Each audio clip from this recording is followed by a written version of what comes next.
Baseball on Comcast Sportsnet, part of the NBC Sports Group. There was no team in baseball that had higher expectations coming into 2012 than the Angels of Anaheim. The signing of three-time National League MVP Albert Pujols and All-Star pitcher C.J. Wilson had them thinking the World Series was in reach. But with Labor Day here, time is slipping away, and the Angels find themselves 8.5 games back in the AL West standings. For the Athletics, not many thought they would be playing meaningful games in September, but the biggest surprise in baseball is now the hottest team in baseball. With 29 games left, a pennant race is on, and the Green and Gold start their hardest stretch of the season. A's, Angels, next.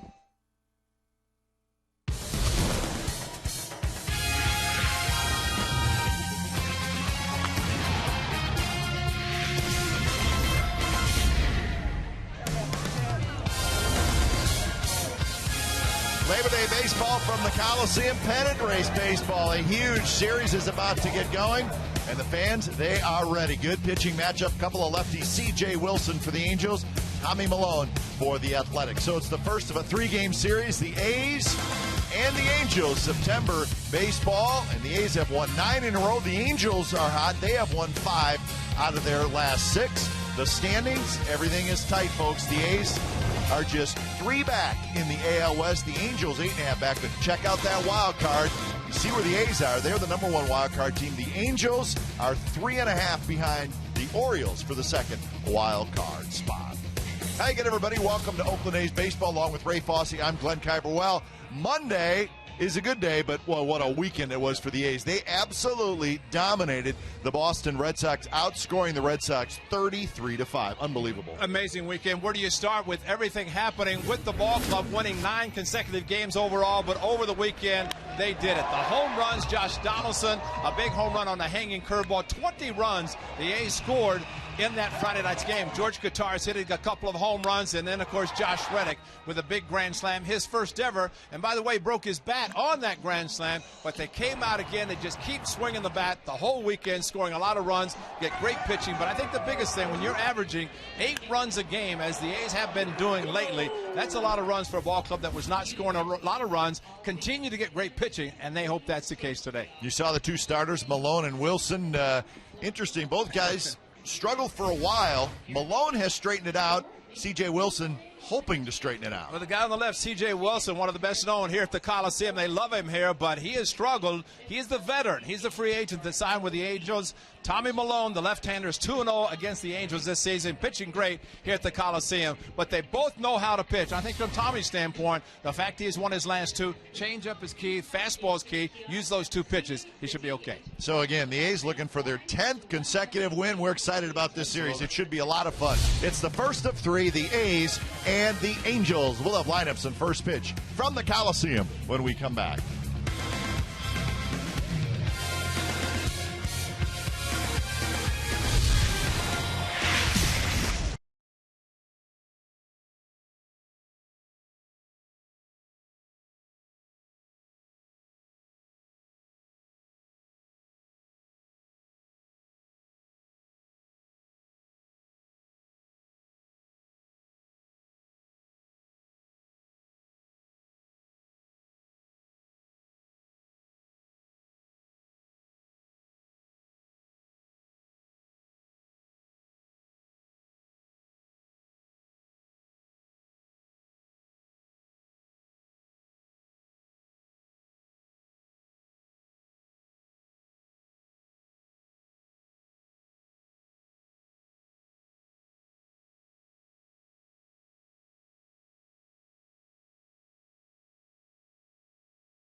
Sportsnet California is brought to you by AT&T, the nation's largest 4G network.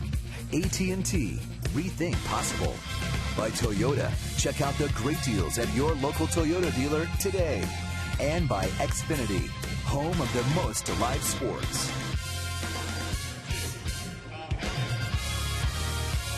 Beautiful day for baseball. It's the Angels and the Athletics. Labor Day, as the A's, green tops today, take the field, looking for their 10th consecutive win. They are indeed the hottest team in baseball. And this is going to be a good series with the Angels in town. Game time weather brought to you by the Santa Cruz Beach Boardwalk. Get to the beach. The admission-free boardwalk is open daily. Gorgeous day, 73 degrees, very light winds, lots of sunshine. So a couple of day games in this series. Night game tomorrow, and then Wednesday will be a day game.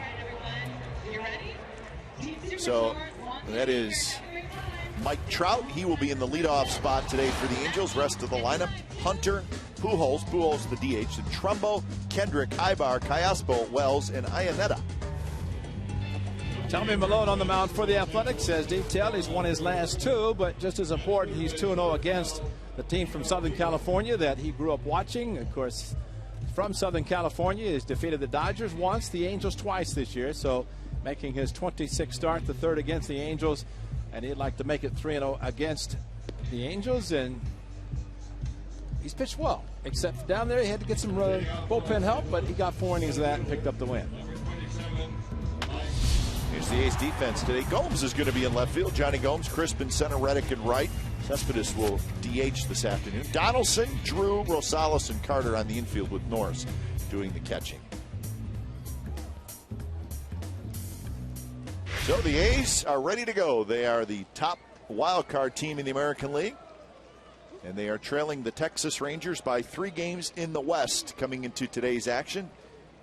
Rangers are winning their game 6-3 over the Royals in the 8th inning, so we'll keep an eye on that one.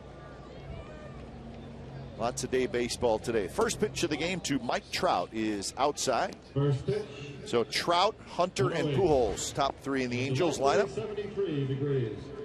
Well, the guy you like to keep off the bases, although that's hard to do and has been hard for the American League pitchers to keep him off the base. And because usually when he gets on, he doesn't necessarily stay at first base. And once again, Ricky Henderson's in the house. He's down below, and he's going to be watching one of the best leadoff hitters. Coco Chris, of course, has hit some home runs, but Mike Trout, his first season playing every day at the major league level, has been spectacular. Shows bunt again and takes low.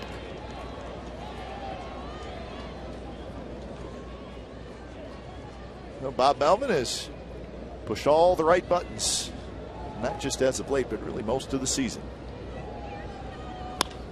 Trout drops one into right center field for a base hit, and you better get to it because Trout is not afraid to show off his speed. So a leadoff single by Trout. So immediately the action starts with Trout aboard. Got jammed, but a month of September for Mike Trout that he's never experienced, especially with the season he is having. And drops this one in front of Josh Reddick. And you're right, get the ball back in. That's why Josh Reddick cut it off in the event Trout thought about going for 2. So here's Torrey Hunter. Trout leads the American League in steals with 42. He's got a huge lead.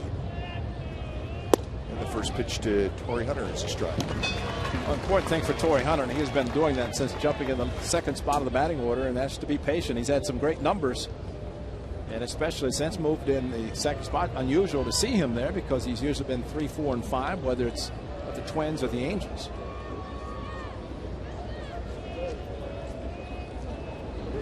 It is unusual, but he has thrived there. Yes, he has. He accepted it. Fit in nicely. Yeah, he basically, when Mike Sochan, he talked about it, he said, yes, I'll do it. And if you look at him, he's between Trout, who gets on base and steals bases, and then Albert Pujols right behind him, who, although he might have struggled at the beginning, he is having his normal Albert Pujols season. Hunter has hit .351 in the 2 spot. So yeah, you can make a strong point that may be the best place to hit in anywhere, with Trout, of course, and Pujols behind you. Trout in front of you. Albert Pujols is in the on-deck circle.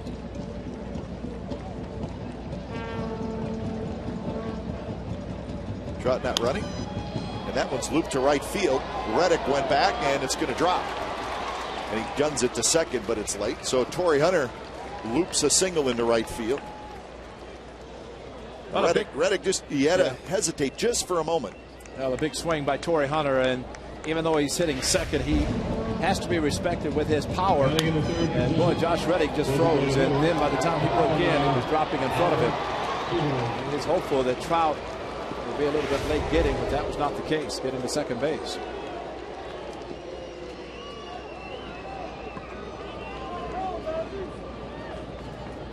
So 2 on, nobody out for Albert Pujols. Okay, I'm just thinking too that even with Torrey Hunter at the plate, Trout at first, and now it's first and second. And even though Albert Pujols is a hitter, they're not going to stay him first and second if they have a chance to steal. And that's the difference in this club. The Angels run, they try to manufacture runs. Remember when we saw the Angels early in the year, Ray? They just were not a real good offensive team. But since June 1st, they have led the major leagues in average runs per game. So they have put it all together. Pujols putting up the numbers that you figured he would. So after kind of an off first 2 months offensively, it's kind of the Angels team now that most people thought they would have.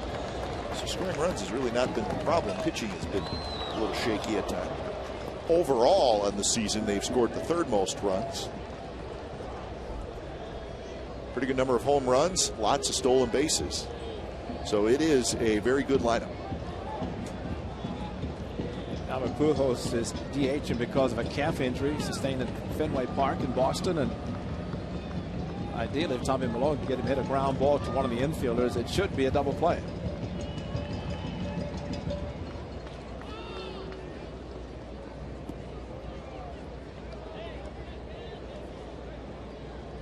Mark Trumbo waits in the on-deck circle.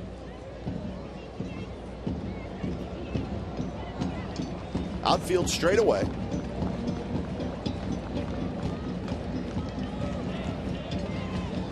.29 home runs for Pujols. He's got 92 RBIs with a .288 batting average.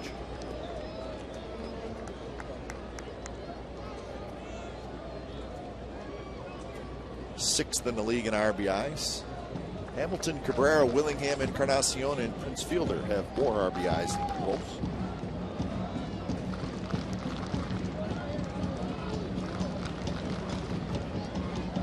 That one bounced. Donaldson has it, guns it to second, and Rosales stays in there. It was not a good throw to Rosales, but he handles it, regains himself, and turns the double play.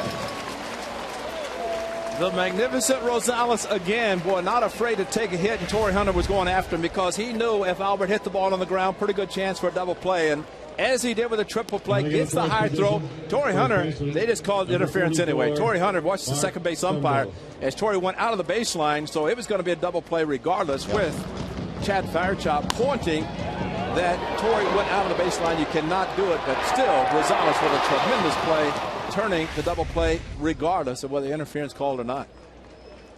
Good call by the second base umpire because he clearly went out of the baseline. Here's Trumbo. Trout now at third. Yeah, he was way out of the baseline. I guess the rule is you have to be able to reach back and touch it with either hand, and that was not going to happen. So Chad Fairchild, the second base umpire, saw that. And Adam Rosales continued the play, which is what you should do, and then hope that if you don't make the double play or turn it, then you are going to get it. But Torrey, watch him go way after Rosales. Look how far he is off the bag. There's no way he could reach back with any part of his body to touch the bag. Rosie not afraid to take a hit. No. What if he's going to jump into a football uniform Sunday? Toward Coco Crisp, and Coco's there, and Malone gets out of it. So 2 hits, a runner left, a big double play, and we're headed to the bottom of the first.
C.J. Wilson, and here's the lineup. We'll start with Christ, and then Gomes, Reddick, Cespedes, the DH, Carter, Donaldson, Norris, Drew, and Rosales. C.J. Wilson, the A's know him well. This is his fourth start this season, 29th overall for the left-hander. The fourth against the Athletics. He is 1-2, 10-9 on the season, which is surprising. Everybody knows his fastballs. He has three different types of fastballs: curveball, slider, and changeup. Was a closer for the Angels. The Rangers went into rotation and signed a big-term, long-term deal with this Angels club. Wells, Trout, Hunter in the outfield. Callaspo, Ibar, Kendrick, Trumbo on the infield, with Iannetta doing the catching.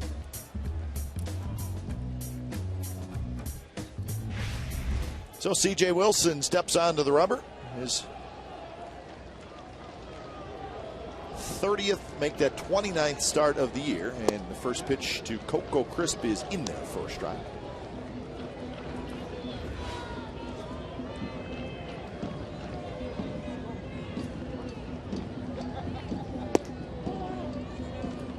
C.J. Wilson is the first year of that 5-year deal that Ray talked about. Well, one of the biggest games for the Athletics this season probably occurred in August when the Angels were here after Jared Weaver shut out the Athletics. And then the next game, the A's beat Wilson, and then the third game got Greinke. So won 2 out of 3 against them. The A's are 7-5 on the season series in the 12 games. On the ground toward Eric Ibar. Ibar very smooth at short. So that's out number 1.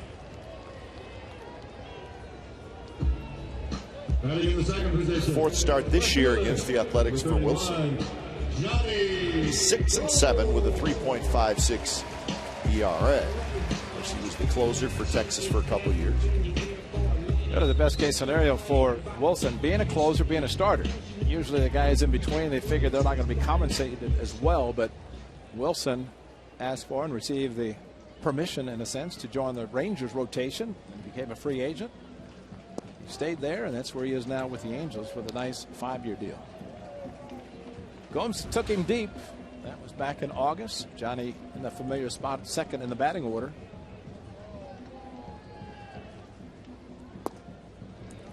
Well, C.J. Wilson beat the Orioles on June 26th, and at that point he was 9-4 with a 2.36 ERA, and he was rolling along. And then he couldn't win a game. 11 starts he went without winning. It's hard to imagine a guy who's got the stuff that he has to go that far and that long without winning a game. Well, the one win that came here at the Coliseum. The A's in their alternate gold jerseys. He lost in Anaheim on an error by himself, and then lost again in August. And very well documented that C.J. Wilson, very outspoken, and some of the things he said about the fans here in Oakland, the ground crew, the mound, etc. And I think probably some things that were said that he wishes now he would never have said. Unfortunately, they do come out, and that's why he was loudly booed whenever he was introduced today, because fans just don't forget. 0-1 to Reddick, hitting .260 with 28 home runs. He's hot right now, Josh Reddick.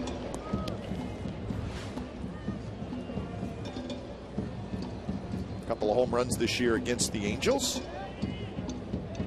Got 15 hits in his last 35 at-bats. That covers 8 games.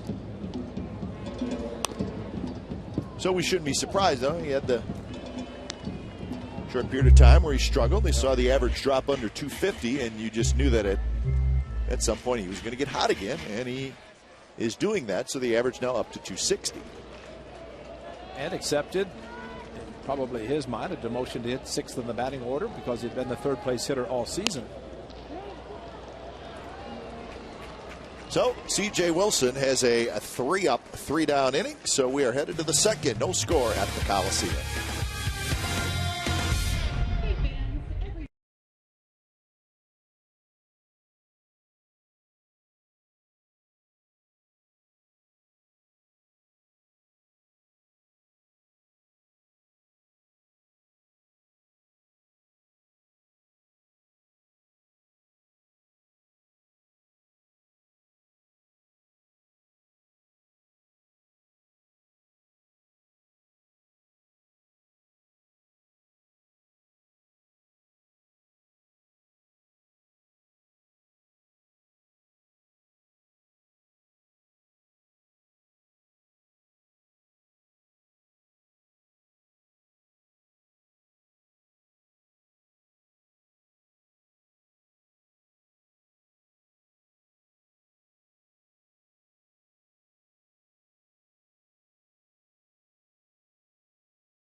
This is what's left for the Athletics. Teams they're playing, their records, how many games against, and everybody is in the race except the Seattle Mariners. And the Mariners are playing very good baseball at this point. So it's going to be a fun month of September, challenging for the A's. But if you're, listen, I mean, if you're in a pennant race, it's hard for everybody. I mean, games are, sure. You're going to play the good teams, and teams that aren't good record-wise, they're going to play tough. You know, the best thing about exactly what you're saying, what better way to play a game of baseball than meaningful games in September? I mean, exactly. That's really what it's all about. You play 6 months for this month, and of course October. You hope to play the 7th month after 6-7 weeks of spring training.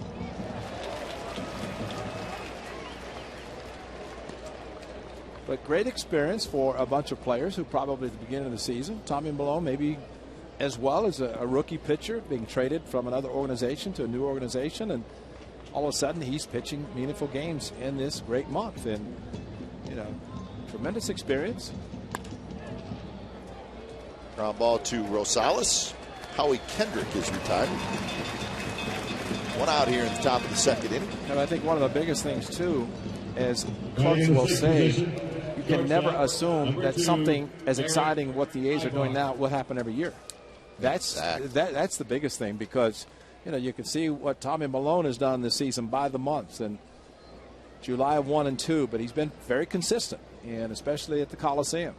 But he had a little bit of a stretch where he was having a tough time, but pitching very well, and I'm sure every one of these starting pitchers, and with Brett Anderson coming back into the fold and A.J. Griffin off the disabled list, pitching very well. And this is a time that you just enjoy playing, can't wait to come to the park. And these guys are here early. 0-1 to Eric Ibar. Now, what you're saying doesn't mean that the A's won't have good teams next year, the year after, but some seasons are different than others. Right. I mean, you get a little extra magic going. Well, the ball of Vita's hit to right field yesterday.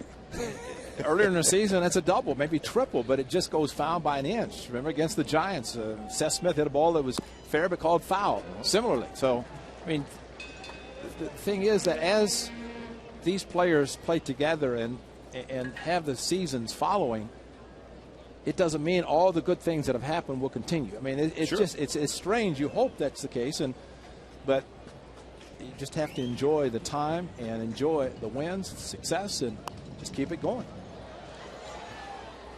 And look at the Cubs.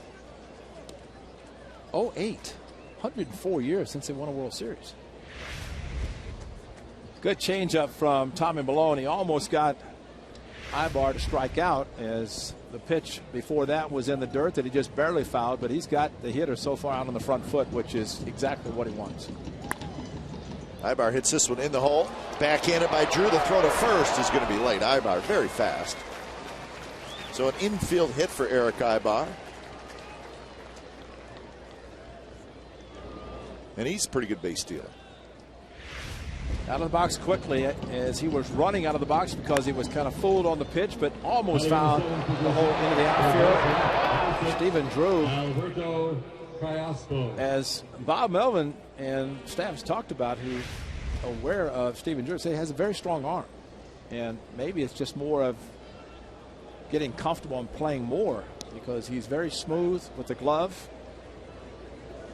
Seems to catch everything that's hit in his direction.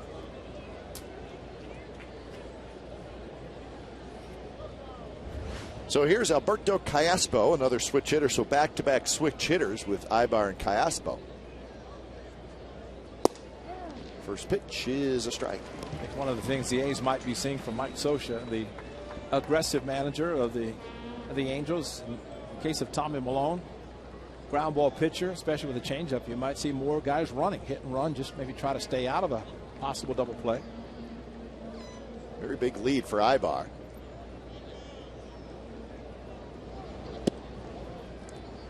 As he ran, always look at there's a little cutout there in front of first base. If a guy gets out that far where if the cutout continued, he'd be kind of straddling it. Well, that's a pretty good lead. And Ibar is well out there. question of whether it's a big lead with a lean back towards the That's bag. true, You know, if you're leaning, now he's actually leaning forward. Probably very comfortable reading the move of Tommy Milone. And there he goes back easily. The thing about a left-handed pitcher, and Ricky Henderson is the first to say is the greatest all-time base stealer. He said, I can read a left-hander better than a right-hander. And it can go based on a first move, based on how the pitch is going to be made. And with Ibar in this kind of lead, the pitcher can see. And maybe lift the leg, and quick pitch there, slide step. See, Ricky feels that way. I don't know that all base stealers feel that way. I think some probably struggle with a left-handed move. Yeah. But a lot really has to do with the front foot. And we talked about it before. As he lifts the front foot, if that foot passes the rubber going back towards second, he has to throw to the plate. So ideally, come straight up. If you're lefty, you kind of freeze the runner, or quick pitch, slide step, as Tommy did again. Oh, Ricky was just there all the time. Exactly. You know, he's he's already figured out something from C.J. Wilson. If somebody gets on base, of course, he's pitched out in the lineup first 3 batters, but Ricky will be the first to figure out something. 1,406 stolen bases. He's still thinking about a comeback.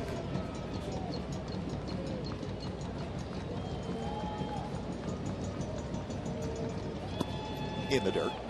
And the count is now 3-2. So Ibar, he's got a pretty good look at Milone.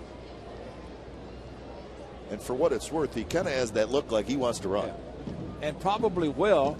It will be more, though, of a make sure the pitcher throws before he does run. It's more of a stay out of a double play instead of trying to steal a base. Milone gets a strikeout.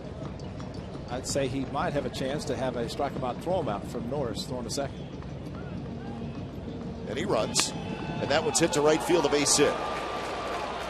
So Ibar will make it to third easily and makes a hustling turn and then stops. So that's pretty good execution by the Angels. Rosales slid over to cover, and Callaspo hit it right there. And there's a situation where the middle infielders, whoever's making the call, it's a changeup. And the thought process, if you're a middle infielder, if it's a changeup, you figure he's going to pull the ball. I don't think that's the case with a hitter getting a 3-2 changeup. He's going to stay back longer. And as a result, he's probably going to hit it to right field as a right-handed hitter. But I think, and again, talking to some middle infielders, they figure the guy's going to pull a changeup. But I think the count makes the big difference.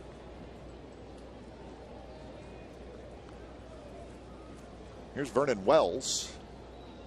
Wells takes inside. So 2 base hits in the first for the Angels. They could not score. 2 more base hits here in the second. This time it's first and third.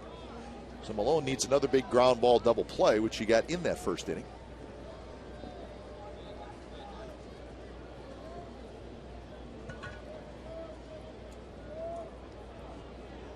Vernon Wells takes low. Usually Trumbo's playing left field. But with Pujols DHing, shifts around a little bit. Trumbo moves to first base. Kendrys Morales, who's usually the DH, is out of the lineup today. So Trumbo at first and Wells out and left. And that one is inside. So 3-0 with Chris Iannetta, the catcher, in the on-deck circle. That's a good point, but it seems like that Morales is getting some playing time at first base and playing well. And it's because of a left-hander pitching today, although Morales is a switch hitter and a very good one. Decided to put Vernon Wells in and Trumbo, a couple of natural right-handers. Wells taking all the way. Vernon Wells with 9 home runs, 22 runs batted in.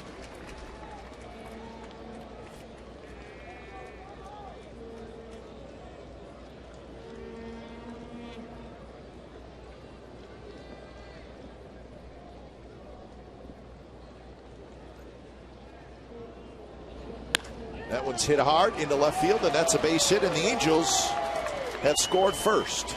So 3 consecutive hits off Milone. Wells gets his 23rd RBI, and it's 1-0 Angels. It went 3-1 fastball after a 3-0 fastball, and Vernon Wells was not going to get cheated. Went out of the strike zone, and there's a matter of a ball going right to Stephen Drew for an inning double play, or finding the hole in the left field, and that's the difference of the way things have been going.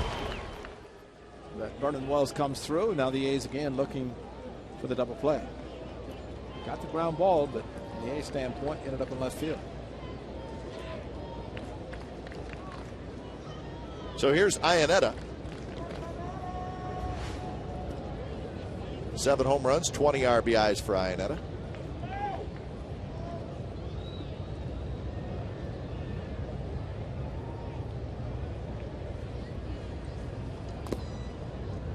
Check swing, and he just got a piece of it, rolls it foul. Tommy Malone, being from Southern California, I said, is your dad going to be watching? He says yes, from the stand. So dad, Tony, is up to watch his son pitch today.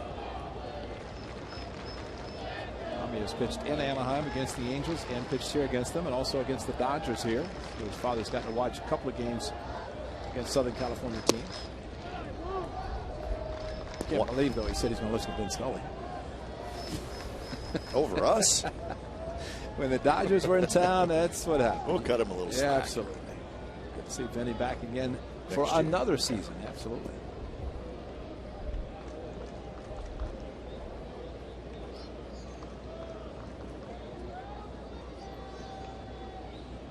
One pitch to Iannetta, and he hits it into left field for a base hit. Callaspo digging around third. Gomes' throw is cut off, and now they're going to have Wells in a rundown, and they will tag out Wells. Iannetta to second base. So if you ever want an example of why you hit the cutoff man, that would have been it right there. The A's get the out, but a run does score.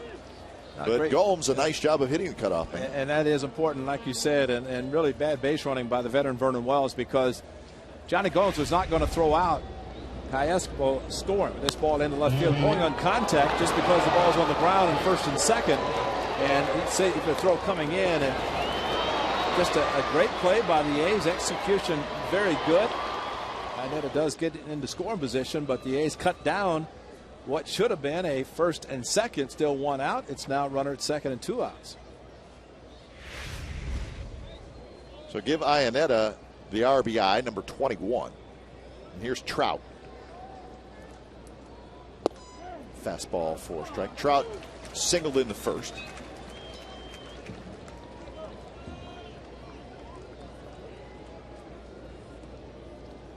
Trout leading the American League in hitting. Well ahead of Miguel Cabrera from the Tigers. And this time of year, your average does not go up or down a whole lot, so he's got a pretty good shot of winning the batting title. 333, Cabrera hitting 321.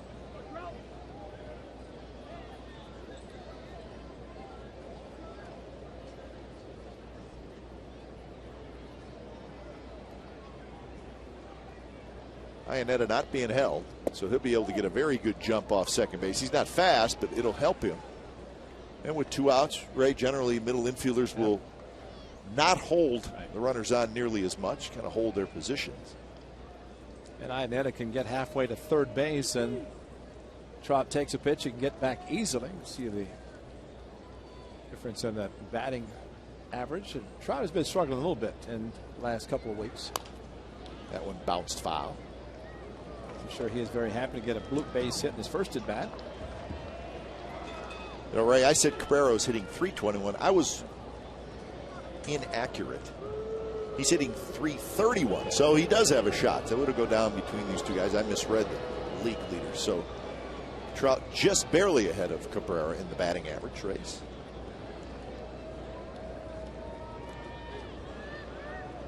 Two and two. A couple of runs in for the Angels.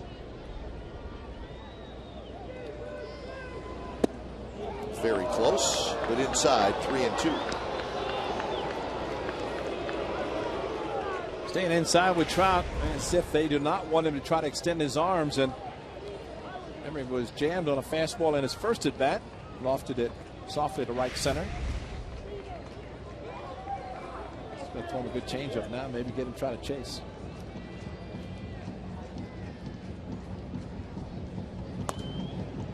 And it was a changeup, but he stayed on it and fouled it back. Tommy Malone's best changeup is one that is about shin high and down.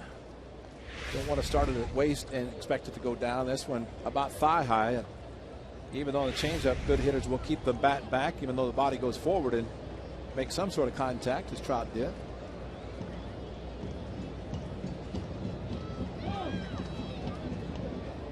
The Rangers leading the Royals now 8-4 in the top of the 9th inning. It was 6-4. The Rangers have added a couple runs and they're still batting.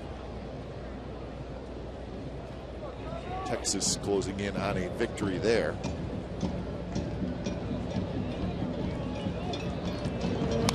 Trout again fouls it back. Looks like the changeup maybe up a little bit from Tommy Milone. 30 pitches this inning, 44 in the game.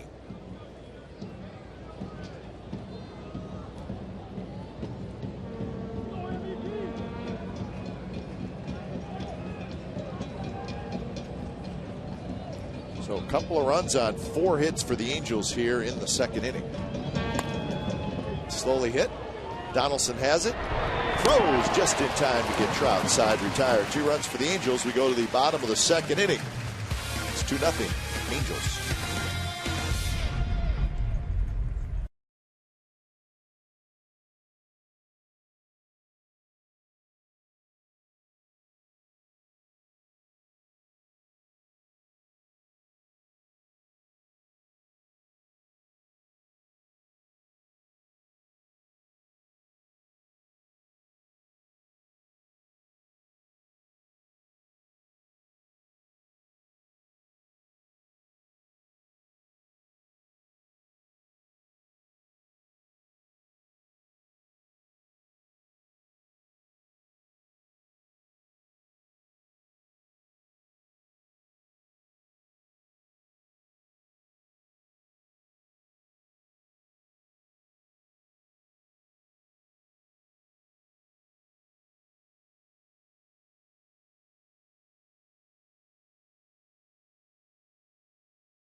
Sean Doolittle takes on his new role, spin a game inside Brandon Inge's head, and follow Johnny Gomes as he makes it back home to the A's. The new issue is available at team stores and online at OaklandAthletics.com magazine. It's good magazines. So the Angels, a couple of runs in the top of the 2nd inning.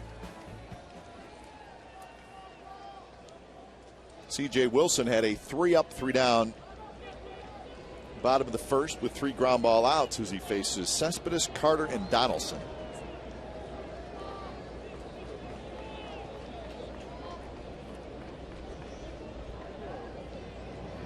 First pitch is a fastball just a bit high. The 10-pitch first inning for Wilson.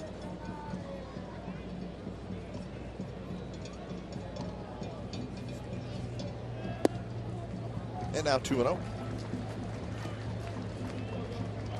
Cespedes had 3 hits in that series against the Red Sox over the weekend. He scored 4 runs, had a couple of RBIs. That one called the ball, and it's 3-0. Wilson goes for a walk. He thought that was a strike.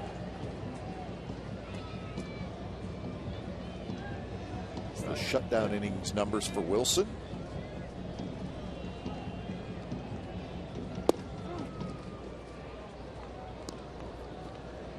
They threw him a 2-seam fastball on the 2-0. Just missed the outside corner. At least Tom Hallion thought it was a ball. 4-seamer, 3-1. Hard to believe if he gives him another four-seam fastball. And Cespedes chased ball 4. So now the count is full. Just a little bit too anxious and went way after it. That was called by Tom Hallion, clearly out of the strike zone. It's not the good fastball from C.J. Wilson, more of a kind of a batting practice fastball. On the ground to Ibar, and that's out number 1. So 4 ground ball outs for Wilson, and that'll bring up Chris Carter. So the A's come in at a 76-57 pace. They've won 9 in a row. They've won 11 out of 12, and they've won 15 out of 17. So when we say they're hot, we're not making it up. Tommy Malone knows, going back to the dugout, that he gave up the 4 consecutive hits, got some help with base running, that he now knows that he has to keep it at the 2-run deficit, giving his club a chance to come back. And that's the importance of pitching. You give up a couple of runs, you just cannot let the club keep adding on.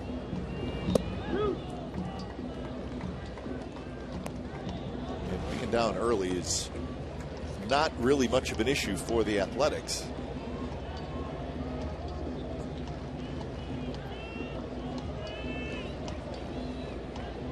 .272 with 13 home runs for Carter. Swing and a miss.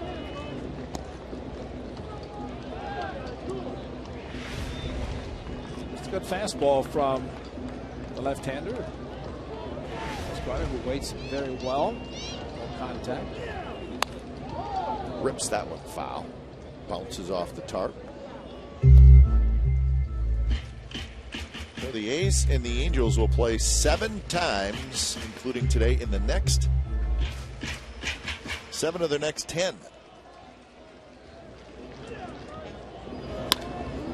That's a base hit for Carter as he drives one into left field. So the A's have their first hit. When you see this big hit off the bat of Chris Carter, and you think about Cespedes swinging at ball 4, and that's how innings get started. And now with Chris Carter, 1-out hit, just try to keep it going with the 1 out.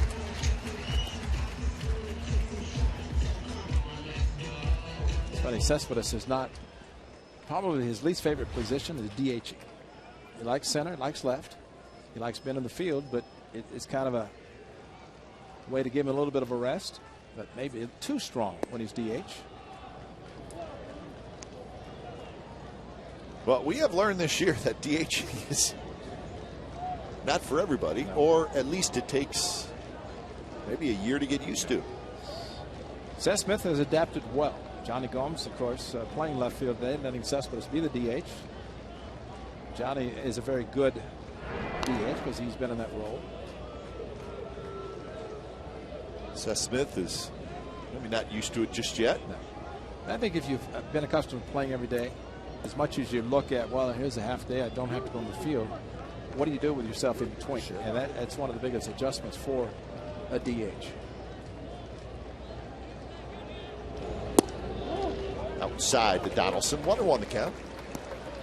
I think the DHs, you start talking to guys. Paul Molitor, he's a great DH. Edgar Martinez, probably one of the best. Guys who are learning how to DH, you talk to guys who've done it before and try to pick their brain, figure out what have you done to make yourself successful, especially in between the bats. Well, you can't stand out in the field thinking about your last at bat. Right. This one called a strike. It definitely had the height a little bit below the belt, and according to Tom Hallion, had enough of the inside corner. So Donaldson behind in the count. That one way inside. Think about C.J. Wilson, whether out of the windup or the stretch. Once he starts the pitch towards the plate, he's very aggressive, almost very quick. And sometimes the timing can be thrown off a little bit as a hitter because he's a little deliberate getting into the stretch. But once he comes set and once he pushes off the left foot, he is very aggressive towards the hitter.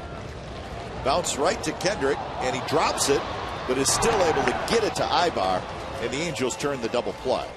4-6-3 double play. We're on to the third. 2-0 Angels.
Well, it's where after the game is as important as the game itself. Immediately following every Raiders game this season, change the channel to Comcast Sportsnet California for Raiders Post-Game Live.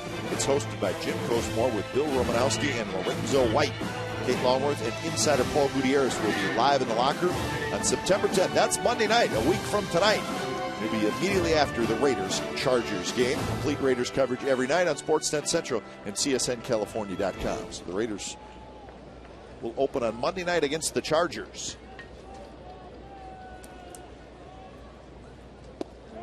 Oh, the first pitch to Torrey Hunter is a strike. Well, someone said the next 4 Sundays of baseball will include football. Is that right? Because the NFL starts? You believe that? It's a pennant race, Ray. I know it's pennant race. Come on. Hey, preaching the choir, man. I know that. It's baseball. Just let you tell me the football score. And that Raider game on Monday will be played right here at the Coliseum. So a Monday night game at the Coliseum. So the place will be jumping. Torrey Hunter rips one to left center. That's hit pretty well, and that one is gone. Home run number 13 for Torrey Hunter, and it's 3-0 Angels. Change up that didn't fool him. Second time through the batting order, and again, these are the adjustments that hitters make. They're going to get seeing a lot of change ups, and the hit differential between the fastball and changeup is only about 7-8 miles per hour, but that's a pretty good pitch to hit. A little bit above the knees, and Torrey Hunter got out in front and crushed it. Left center, easily making it into the bleachers. And that's how powerful he is hitting the second spot in the order. So Torrey Hunter, 13th home run, now has 294 career home runs. So he's closing in on 300. We'll have to have a big month here in September. That one's drilled toward Gomes, and it's over his head up against the wall. Pujols digging for second. The throw's coming in, and Pujols, who's a little bit dinged up yet, a calf issue, but he has enough to get to second base with a line drive double. So that is 8 hits for the Angels in this game. Another pitch at left up, and Albert Pujols crushed it. I thought maybe Johnny Gomes might have a chance, but that's how hard the ball was hit. It just sailed over his head into left center off the wall. There's got to be some activity that's going around the A's bullpen. And I think Kurt Young, Bob Melvin saying that the pitches are left up a little bit too much from Tommy Malone. So Scribner will loosen up. So Trumbo to hit. A homer and a double here in the third inning for the Angels.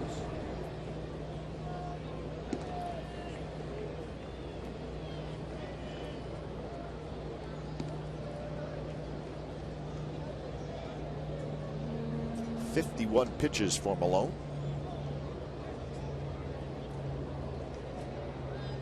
Trumbo flied out to center field to end the first inning. Just gets a piece of that one. So 2 hits in the first, 4 hits in the second, 2 hits in the third for the Angels off Malone.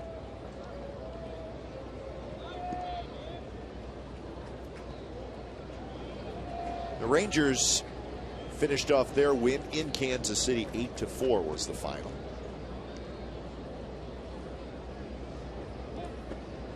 Well, the A's now 3.5 back of Texas in the West.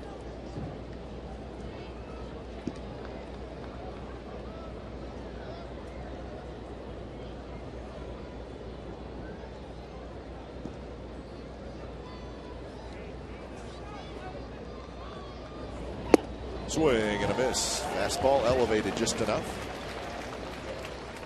Kurt Young might have said something to Tommy Malone about the pitch selection, as he's come out with a couple of fastballs to this power hitter, especially inside. And Tommy Malone, fastballs in, changeups away, but really nothing wrong with fastballs away either, especially if there's a slight movement, which left-handers typically have. 0-2 pitch. High fastball, swing and a miss. Trumbo chased. That's the first strikeout from Malone.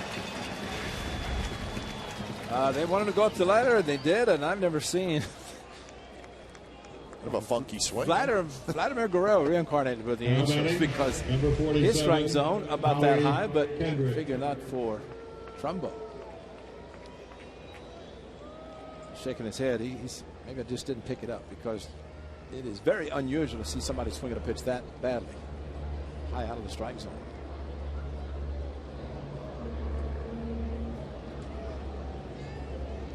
First pitch to Kendrick. Fouled at the plate. The Red Sox and the Mariners are underway. It's Boston 1, Seattle nothing in the third inning in Seattle. Is Sevas pitching yet? Yeah, he's going to get a couple days off. Buchholz and Vargas, the matchup there. So as we like to do, Ray, if Vargas is pitching today, means he would probably pitch Sunday against the Athletics. And he's been tough against the A's. Yes, he has. Jason Vargas, the left-hander. The Mariners in general have been tough against the A's this season, starting in Tokyo, where the A's split the series, and then coming back here to start the season. Coliseum, a couple of games prior to Easter Sunday. 6 more against those Mariners. 3 this weekend in Seattle. Setting up inside to Kendrick. Malone gets it inside.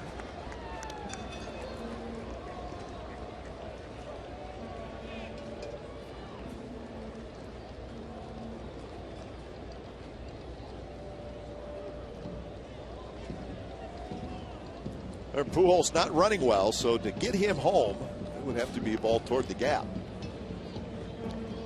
And they're not playing close to Pujols at second. Figure he's not going to steal, but it does allow him to get a bigger lead. Way high. And that might encourage Dino Iba, who's aggressive third base coach, to try to send Pujols if there is a base hit to the outfield. This is more of a 2-out setup that Iba is looking at second base, but it's just 1 out.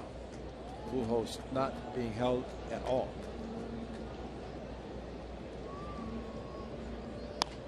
Bounce back to Malone, and they're going to have Pujols in a rundown. And he's going to stay in the rundown long enough to get Kendrick to second. So even though Pujols really is running at what looks like about 50 to 60%, he did a pretty good job, and it allowed Kendrick to get to second base. Yeah, there must be a possibility of an interference call. It's the only reason Mike Scioscia could be running out. It's Alfonso Marquez, the third base umpire. But the problem with that rundown is Donaldson threw the ball too quickly. All he had to do was run back. He probably could have tagged Pujols himself. But he caught the ball, started running, and unloaded it. And all the while, when that happens, Pujols is going to head towards third base, allowing Kendrick, who has very good speed, to get in a scoring position. So you really put a faster runner. See Donaldson there, threw it. Keep running it back to Drew. And Donaldson at that point slammed his fist into his glove. But now you have speed at second, where Pujols was not a threat to score, but now Kendrick does. So that's just something you work on, but you have to know the base runner and know that Pujols is just going to try to stay and run down, which he did successfully. Here's Ibar. 1-out single in the second inning. That started that rally. And that one's up the middle, and that's base hit. Here comes Kendrick, and he's going to score without a throw.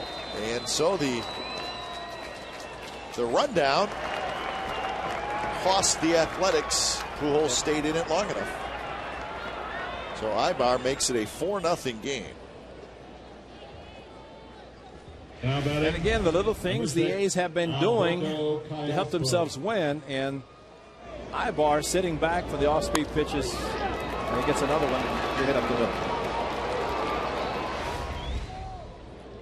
So one of those plays that does not go down as an error, goes down as an out. That's right.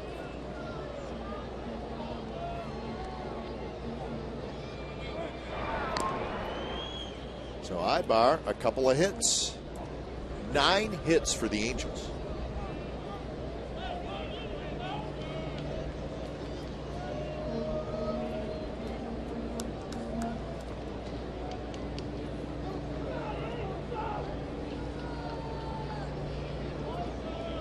Callaspo had a base hit, a hit and run single in the second inning.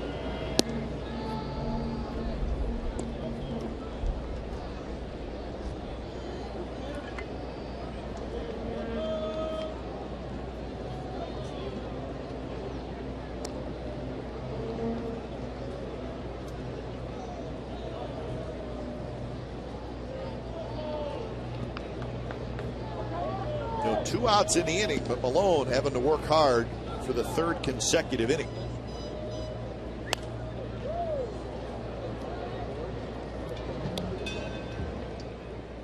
So he gave up hits to start the game to Trout and Hunter.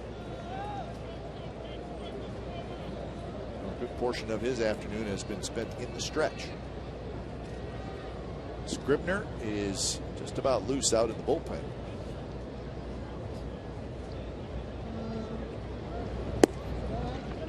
Just a touch outside, 2-1.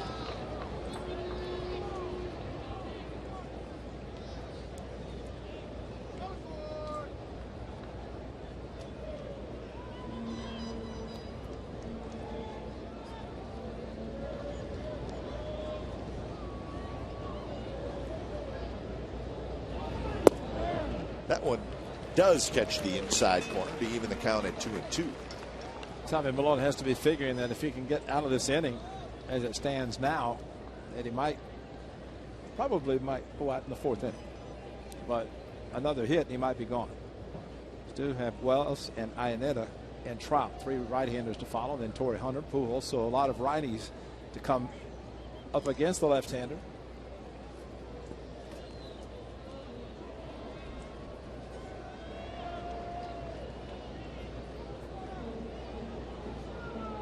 Malone steps back onto the rubber.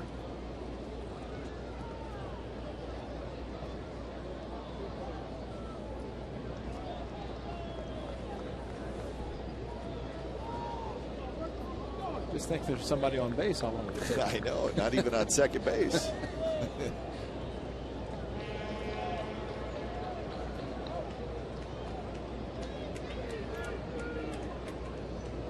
Callaspo on the ground to the shortstop. Drew will go the short way. Side retired. 2 more runs for the Angels. We head to the bottom of the 3rd. 4-0 Angels.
MLB.tv. Subscribe today to see every A's out-of-market game live online in HD quality.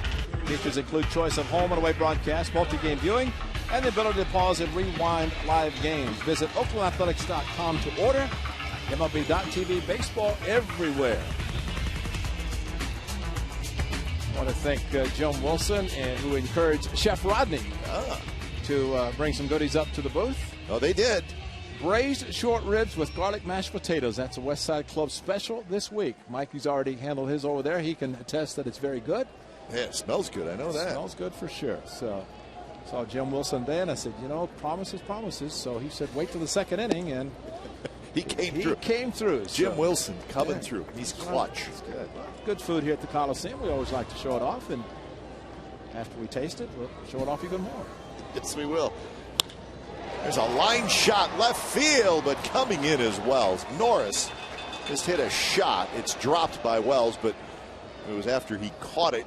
He was getting ready to throw it back in. So here's our Ford right choice. Yesterday, Stephen Drew his first home run as an Athletic. Out of the second inning, gave the A's a 3-0 lead. He later had an RBI single to left field. So it was that Stephen Drew sweet swing that we saw with the Diamondbacks. Got showered with sunflower seeds out of the cup of Brandon Inge. So all good yesterday. And another day game here, as he talked about, although he's moved down in the order even more with the left-hander Wilson on the mound. Watching a little bit of the Yankees game today. Ichiro's been hitting 8th for the Yankees. Lead off, not off one time, but getting down to the batting order, coming back. Castro fighting it, and he makes the catch in front of the A's dugout, where he's certainly not going to get any help, nor should he. Stephen Drew standing at home plate and saying, oh, that's the Coliseum. Yes, Stephen, it is a lot of foul territory here. There's plenty of foul territory. The ball carries better in the daytime, but that ball will typically come back and stay in play with the massive foul territory here.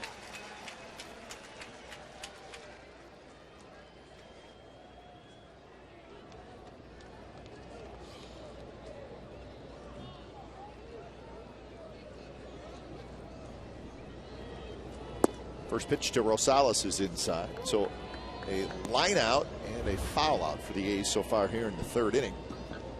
The A's have one hit. That was Carter, but he was erased on the 4-6-3 double play. That looks like Pat Neshek is going to start to get loose.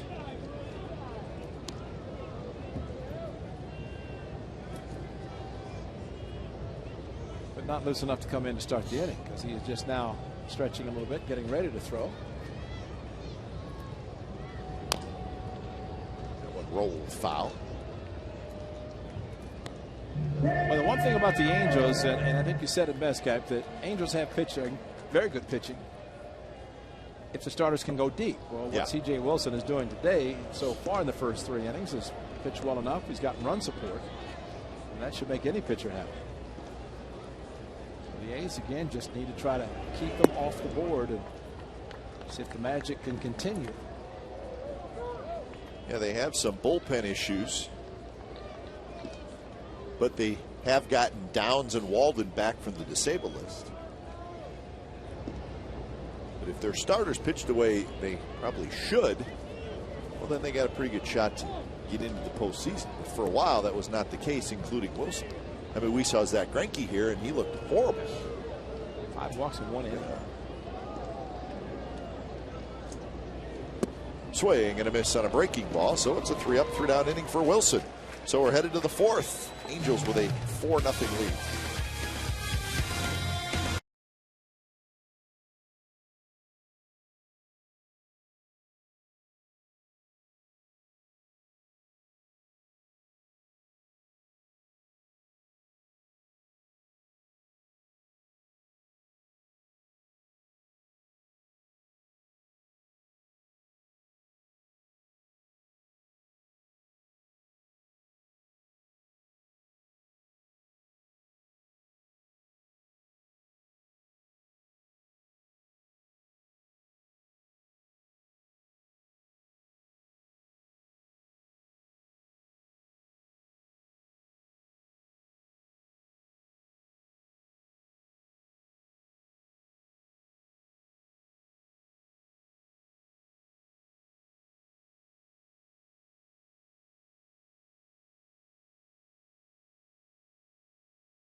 fifth leadoff home run with the A's Saturday against the Red Sox, who are the three other players in Oakland history with 5 or more leadoff home runs.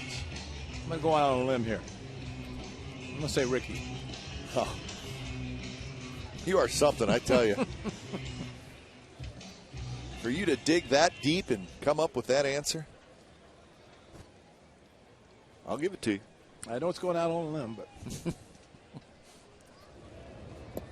Vernon Wells to lead it off. Well, I think we can confirm the West Side Club special of the week, the braised short ribs, garlic mashed potatoes. Outstanding. If you're here, take a visit and probably confirm as we have that they're very good. So thank you to Chef Rodney and Jim Wilson. And you know, it's a good thing to do, Ray. Come a little earlier. Go get lunch or dinner. That one's launched to left field, and that baby is gone. Vernon Wells with a long home run, and it's 5-0 Angels.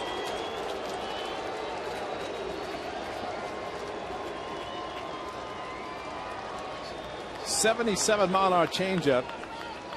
So on the 3-1 fastball hit by Vernon Wells, his 77-mile-an-hour changeup, and Tommy Malone is going to get to visit Tony Malone maybe a little bit earlier than he anticipated today, because he is going to be removed.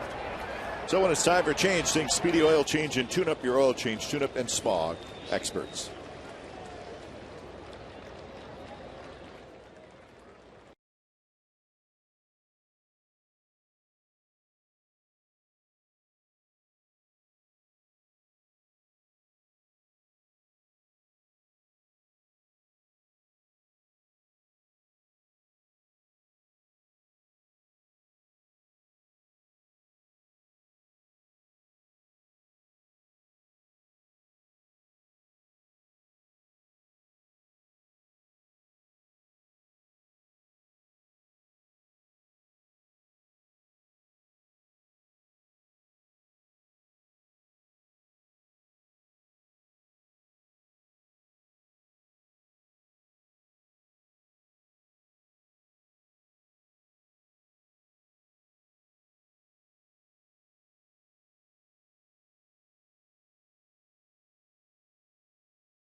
Authority of the Oakland Athletics and may not be reproduced or retransmitted in any form, and the accounts and descriptions of this game may not be disseminated without the express written consent of Athletics Investment Group, LLC.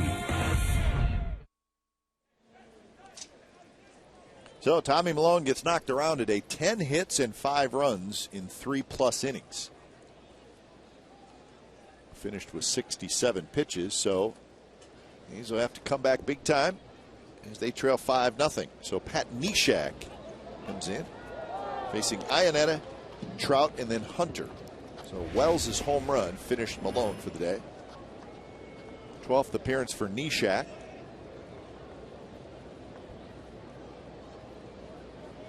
Neshek last pitched on Saturday.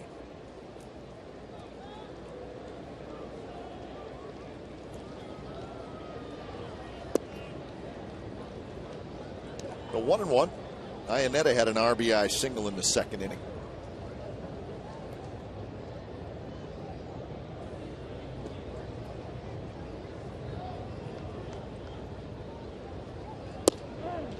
Good pitch there is Neshek. You're always thinking he's going to throw you that slider. That time he good hard sinker in the inside corner to Iannetta. Well, not surprising to the lefties also. He's added a changeup with one slider. Yeah, there's the slider. A lot of times a side armor can be seen quite well by the lefties, so not surprised seeing him throw the changeups as he did over the weekend. Right now just trying to hold the Angels down. Wilson's pitching well, but 5 runs. 5 runs. It's just the 4th inning. Very close pitch, but Tom Hallion said it was a touch outside. Well, we need a called 3rd strike for Tom Hallion to really show off his strikeout call. Could have done it right there. That would have been a good sign to the side. Something. Yes, he did. He's good. He's also the crew chief. That one's drilled left field fair, right inside the line. Gomes picks it up, guns it back in, and getting in is Iannetta with a double.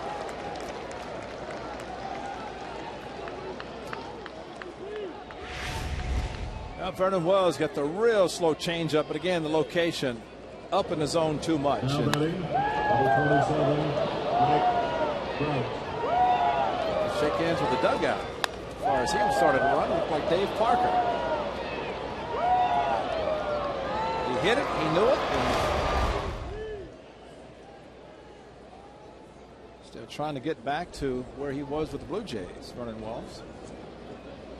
Some big seasons with the Blue Jays, not so with the Angels. Trout swings and misses.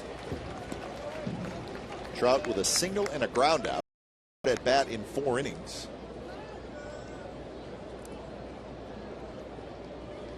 He's 4th in the league in slugging and 4th in on-base percentage.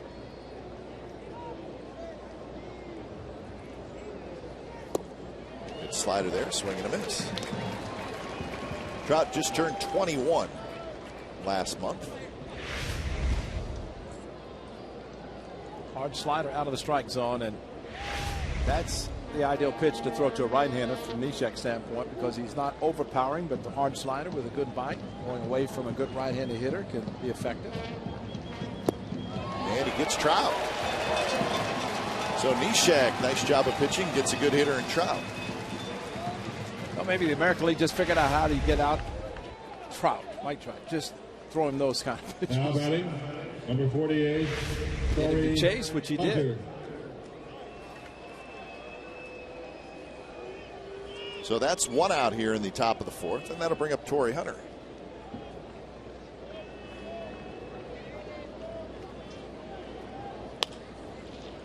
Torii Hunter pops one foul down the right field line. Torii Hunter has singled and homered, so he's been tough out so far today. Torii Hunter not feeling well, and I hate to see him when he does well if he's having that kind of a day today. A little bit under the weather. It's nice. Person who's not feeling well, you can shake his hands. He goes, nope, nope. Yeah, I'm not feeling well. Don't want to spread it. I said, thank you very much. Josh Reddick walking by, covered his face. And, common courtesy. Yeah.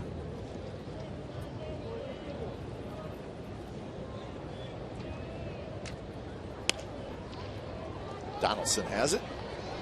Flips it across, and that's out number 2 with Iannetta still at second base.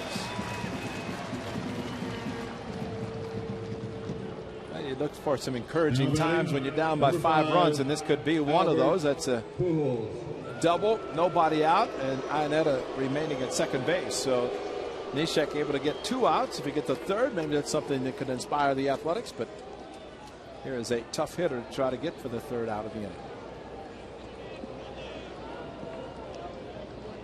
We saw Albert Pujols in Anaheim, got 3 infield hits. Mickey Hatcher was fired. Hitting coach, one-time hitting coach, was fired. I said, what's wrong with Albert Pujols? Well, 29 and 92. Later, I don't think there's anything wrong. Never expected to be anything wrong with Albert Pujols. Maybe a slow start in a new league, but Hop up near the mound. Tough sun, and Carter makes the catch and then collides with Donaldson. Let's hope everybody's okay. The out was recorded. Everybody trots off the field, and it's 5-0 Angels.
5-0, bottom of the fourth inning.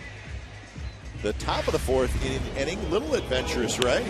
Well, I'm glad Chris Carter stepped in, although there was a collision. I don't know that Josh Donaldson was going to be able to find it. And there's the collision, both going ball. And you don't want to be having a possible collision with Chris Carter. Donaldson shading his eyes, no chance for any communication. And if you missed a game because of a hip flexor and then you just ran in to a giant first baseman on the mound, don't want to mess with Chris Carter in a collision. I don't think, try to get out of the way. But tough on a play like that to get any sort of communication. Fortunately, the ball was caught. Otherwise, there's going to be a run for the Angels. Certainly didn't help that it was right on the pitcher's mound either. Top of the order for the A's, trying to get something going against Wilson. He's been good through the first 3 innings. No walks, a strikeout, allowed just 1 hit, and through this 36 pitches through the first 3 innings, and now he's ahead of Coco 0-2. Crisp grounded out to short in the first inning.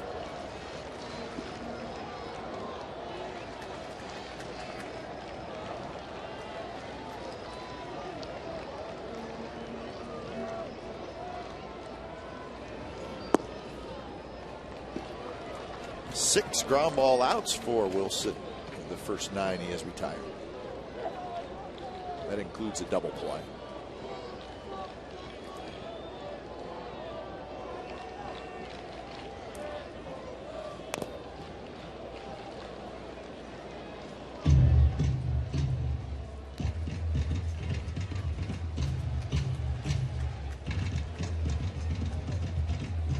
Gomes to follow, and then Reddick.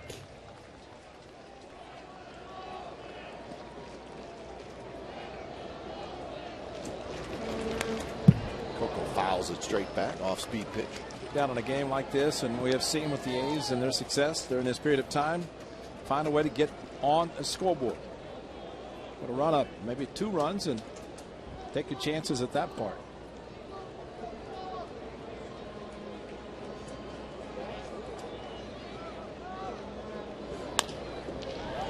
Callaspo.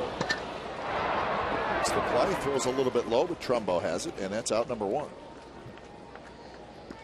Here's our AT&T trivia answer. Coco Crisp hit his 5th leadoff home run with the A's Saturday versus Boston, who are the 3 other players in Oakland history with 5 or more leadoff home runs. Ray got crazy and went with Ricky Henderson, and he's right, 43 times. Bert Campaneris did it 10, and our old friend Mark Kotsay did it 5 times. What a great way to start the game, huh, with a home run. I mean, 43 times for Ricky. But you're right. Campy did it. And Mark Kotsay. Still playing.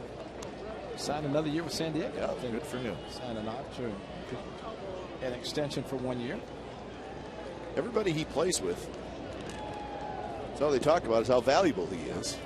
He was with Milwaukee last year, and Brewers made the postseason. Gomes bricks for left field. Vernon Wells is going to play it off the wall. He gets to it quickly. He guns it back in. Gomes is going to have to hurry, and he's in there with a head-first slide.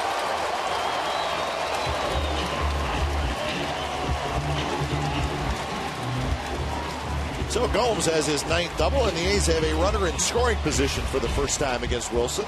Boy, he smoked it. Fastball, very quick swing by Johnny Gomes. We've been accustomed to seeing that. And a 1-0 fastball, and Wells played it nicely off the wall. This one came back hard to him, unlike the ball that Iannetta hit with Johnny Gomes in left field.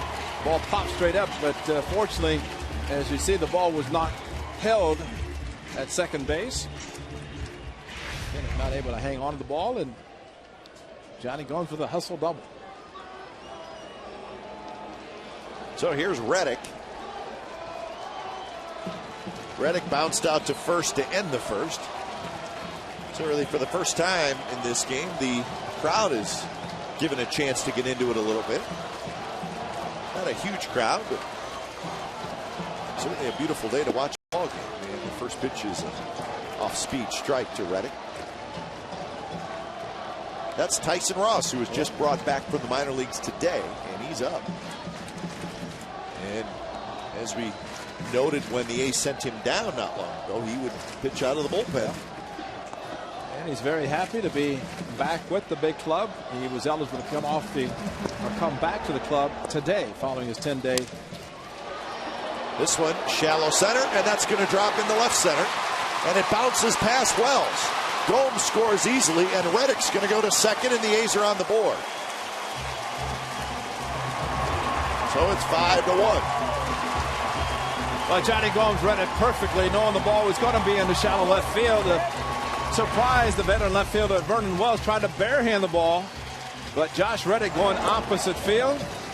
Lofts one into shallow left field. Mike Butch is going to visit his pitcher, but Vernon Wells, the ball spun back, and that's when he reached for it with a bare hand instead of just getting his feet underneath him and making sure he kept the ball in front of him. And you kind of know the spin's going to be there with the way Josh Reddick hit it, that Vernon Wells did not play it accordingly, and the A's have another runner in scoring position.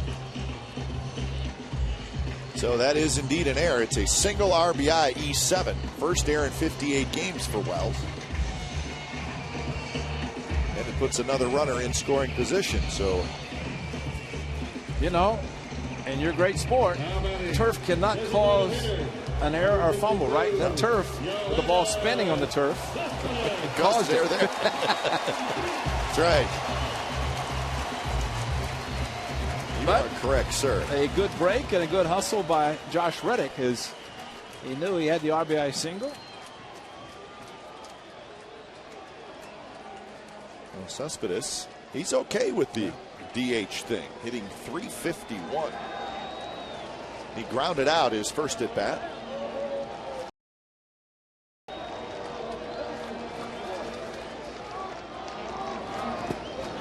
In the dirt. Still, the numbers are there as far as the average. But again, he didn't DH in Cuba, but the Cuban national team. Yeah, he's not DH. No, he played every day, and you're accustomed to playing, and it's an adjustment. So hopefully at this point, he can do something special in this at bat. And as you mentioned, the fans starting to cheer and clap and see a little excitement from the team.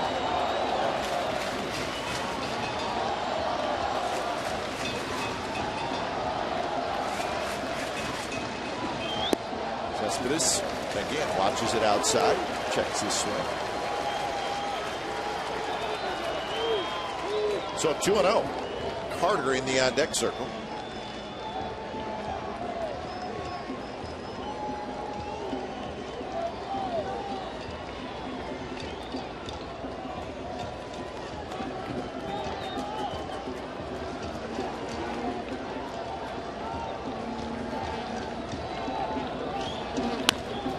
Hit toward short, and they're going to go to third and out at third. Well, Reddick, Gallego, and now Bob Melvin have to think that the foot got in before the tag was applied, a high tag. Ball hit too hard, and it was going to be tough for Reddick, but he broke one contact. He ran hard and see if his foot gets in safely. A high tag. And there's the call by. Well, they're going at it pretty good at third, and now Melvin's going to walk away. They got him on the knee of the foot on the bag, and that's why he's arguing. That's why Reddick did what he did, what Gallego said, and the key was a high throw. And the foot, Gallego thought it was safe. Well, the difference in that play, you'd have first and third, one out. And now you have a runner at first and two out, so it's a huge call. Now, as the out gets recorded, it's a base running mistake, unfortunately, but it also looked like maybe a mistake on the call by the umpire. You know what I think happens in cases like that? The anticipation of, here's a bad base running mistake. And granted, it's a close play. Could have gone either way, but maybe just the fact that a runner's running with the ball in front of him, it's going to be out. Yeah. And the closeness of the play happened to go the Angels' way. Popped up foul territory. But I think on the other hand, too, if you're making the call and you see the high throw, you know he has to take the high throw, bring it down, and be a little bit more critical in looking at the play. 1-1 the count to Carter. Base hit for Carter. That was in the second inning. He was erased on the double play. That one looped down toward the A's bullpen. Foul.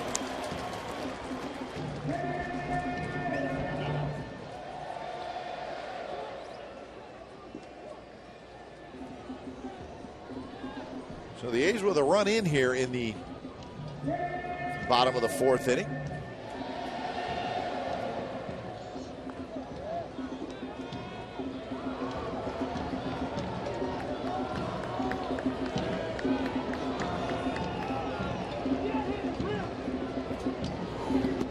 That one bounced way out in front of home plate.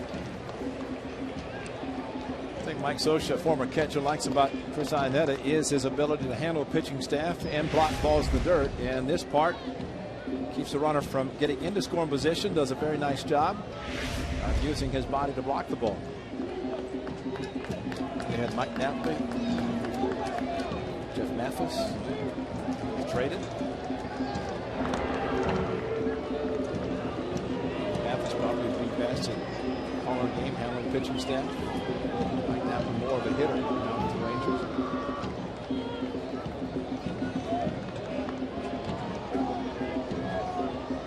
Wilson has just one strikeout. He has not walked anybody so far in the game. This one's hit to right field. Torrey Hunter is under it. Side retired. A run on 2 hits for the Athletics, so we're headed to the 5th. 5-1 Angels.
Authentic game use and autographed memorabilia in the Westside Club, the Coliseum. Items include autographed baseballs and jerseys, game use helmets, bats, jerseys, and bases, lineup cards, and more. All items are authenticated under the MLB Authentication Program. A portion of the proceeds will benefit the Oakland A's Community Fund. So it's 5-1 Angels. It's the top of the 5th inning. Trumbo, Kendrick, and Ibar. Ross was up, now Figueroa is up. Neshek back on the mound. So a lot of wheels turning. And a bullpen game to keep the Angels down.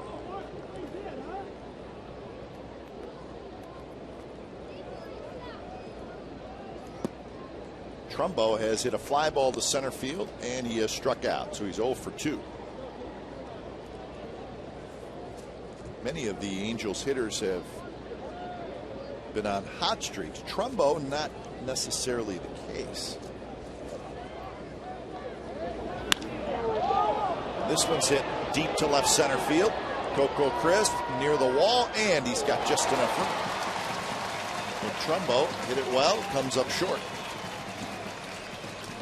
Well, there's a big hitter trying to crush an 83-mile-an-hour slider, and you got to provide your own power. And fortunately for Pat Neshek, the ball was hit to straightaway center, slightly to the left of center, and the big part of the diamond. A bit towards the end of the bat, so the movement off the pitch by Neshek kept it in the park. So 1 out for Kendrick. Inside to Howie Kendrick, who's 0 for 2. He reached on a fielder's choice, and he has scored a run.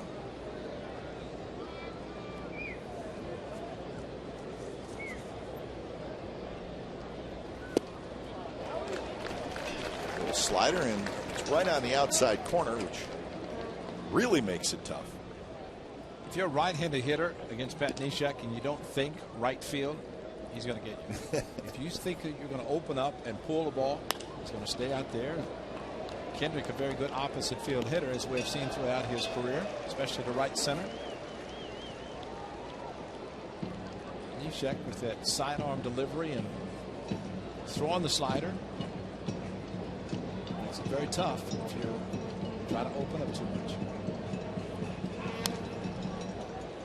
So Kendrick is thinking about right field, which he hits that way anyways. He's got pretty good power toward right center. 7 home runs this year for Kendrick. Got a nice contract extension before the season. 4 years, $33 million. In fact, the Angels signed Kendrick and Ibar, the middle infielders, both for 4 years. So they like what they have there. We'll continue with those two guys.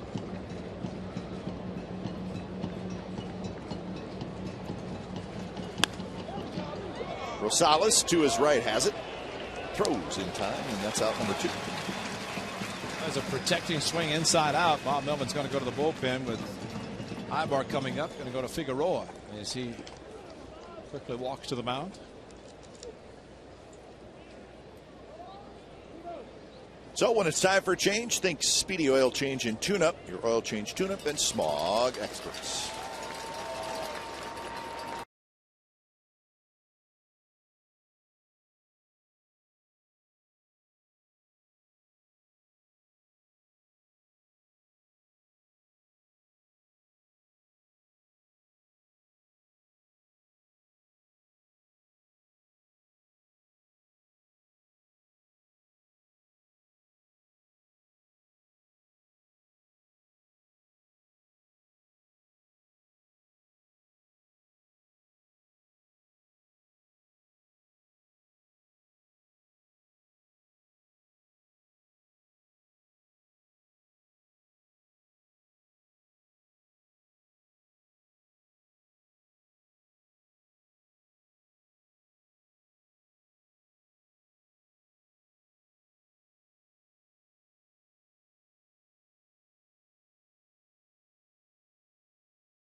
Sportsnet California is brought to you by Chevrolet and their award-winning cars, trucks, and crossovers. And by Jack in the Box. Get the all-American Jack Combo at Jack in the Box. It's a no-nonsense burger with fries and a drink for only $4.99 plus tax at participating stores. 5-1 the Angels lead. 2 outs here in the top. Wanted the lefty to face Ibar, even though Ibar's a switch hitter, but it's Pedro Figueroa who comes in. It's all about the numbers, the splits, and just like to have him back from the right side, and he has done well, especially against the changeup from Tommy Malone. Figueroa's got great arm, throws hard. That 96-mile-an-hour fastball. It's just a matter of controlling a good fastball.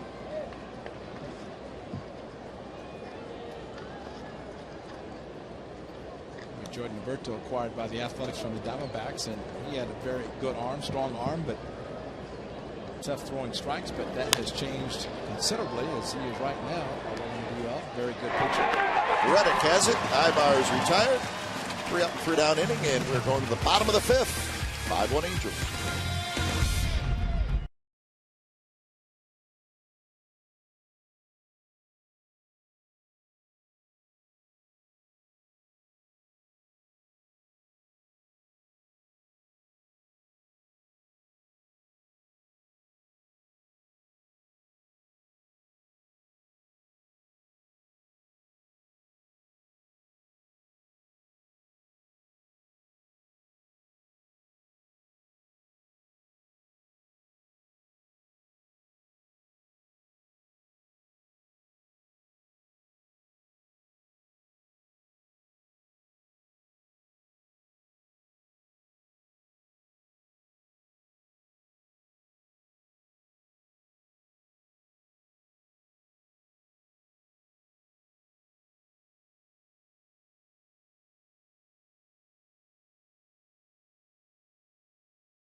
Craig from Lakewood asked, hey, Ray, what was the name of the rabbit that brought balls to the umpire?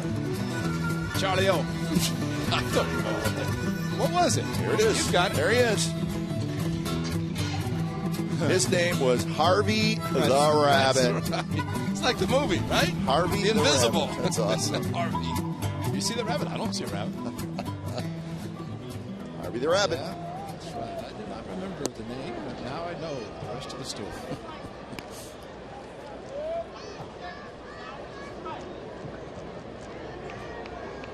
Donaldson to lead it off against Wilson here in the bottom of the 5th inning. First pitch is inside. Second pitch, actually 1-1 the count to Donaldson, who hit into a 4-6-3 double play in the second inning.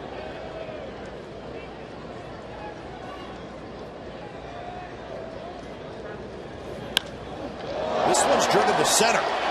Trout's back, and Trout leaps, and it is gone. Donaldson homers. It's 5-2.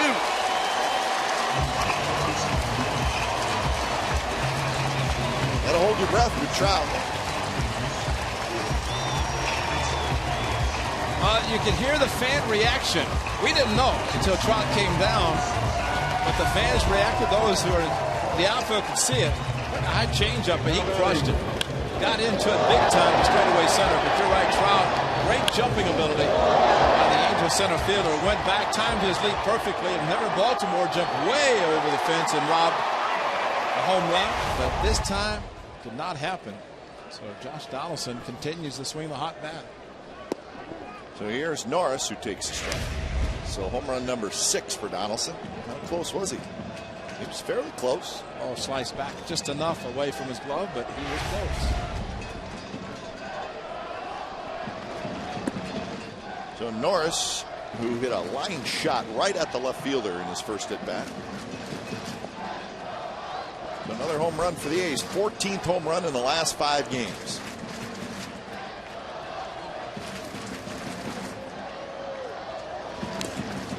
Norris fouls it straight back. 1-2 the count. So the A's with a single run in the 4th, another run here in the 5th as they try to climb back into the game. It's now 5-2.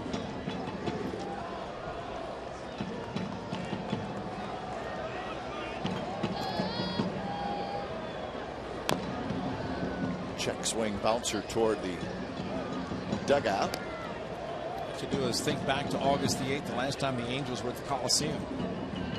And Straley against Zach Greinke. 7 home runs hit in the afternoon game. 2 by the A's, 5 by the Angels. The A's did win it 9-8. Zach Greinke couldn't throw a strike in the second inning. Josh Donaldson, that late kick, got the foot down, and once again goes deep. This time to center field. He's been pulling his home run so far this season, but not this afternoon.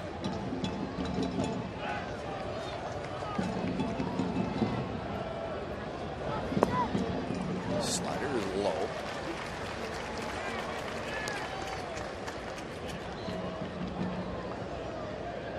Two and two the count.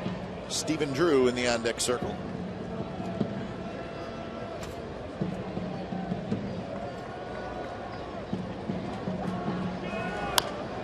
Rolled foul.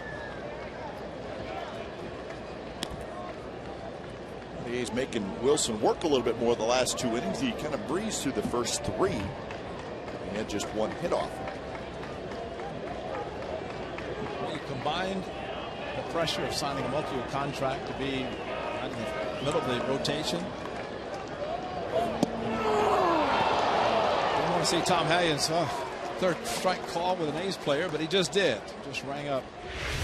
Watch the call by Tom Hallion on this fastball right there. Now batting, shortstop, number 5. And if you think, as a starting pitcher, you sign a big contract. You're supposed to be right there. You have a 10-9 record. Not really. The expectations are greater than what you're really performing. Now you get a 5-run lead, so the pressure is added even more today, and trying to keep enough of a lead to win the game. But the A's try to come back. It's up to the A's bullpen to hold down the Angels the rest of the game. Give them a chance. They haven't had a walk-off in a while. No. 13, it's been a while. Labor Day walk-off. Drew swings at the breaking ball, and it's 0-2.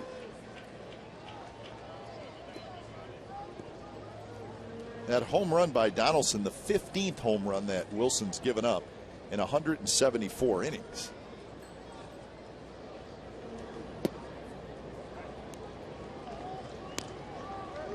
So that's not a real high amount.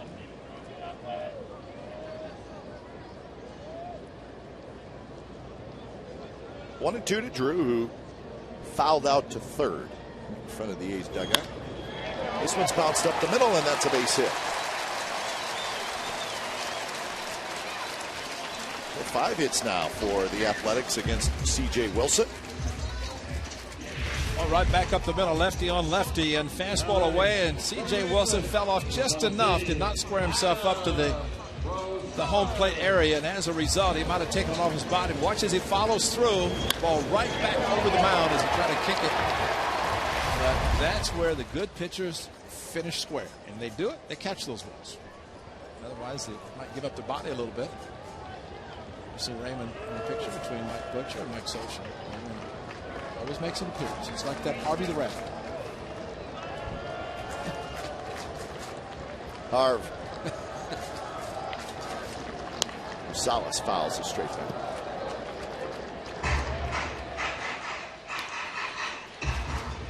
Adam Rosales' first game in the big leagues with the Athletics. Trade hit his first home run as a member of the A's in Anaheim. Remember that when he sprinted around the bases? We said, what is he doing? I'd love to see him do it again because he sprints everywhere he goes. 0-1 to Rosales, struck out in the third. And now he's behind in the count 0-2.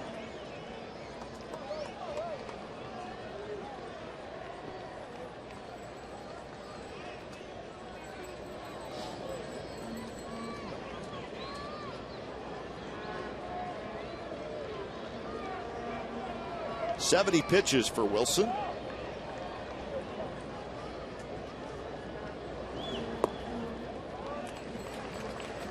He had 36 through the first 3 innings.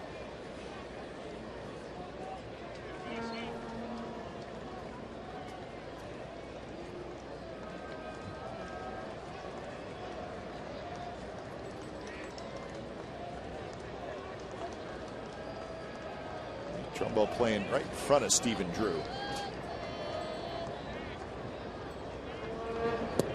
Strike 3 called.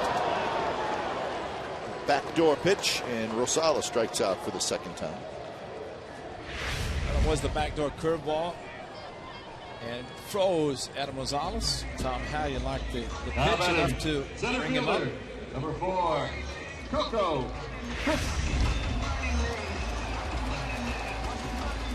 So he likes the cutter, which is a good pitch for him. And he's got them all, and he's not afraid to use them. Fastball variety with the cutter included about 69%, which is not surprising. Coco takes a pitch a bit high. Now, Wilson became a starter in 2010, and he went 15-8. In 2011, he went 16-7. Over 200 innings in each inning, or each year, excuse me. So that was good enough for the Angels to give him the big 5-year deal.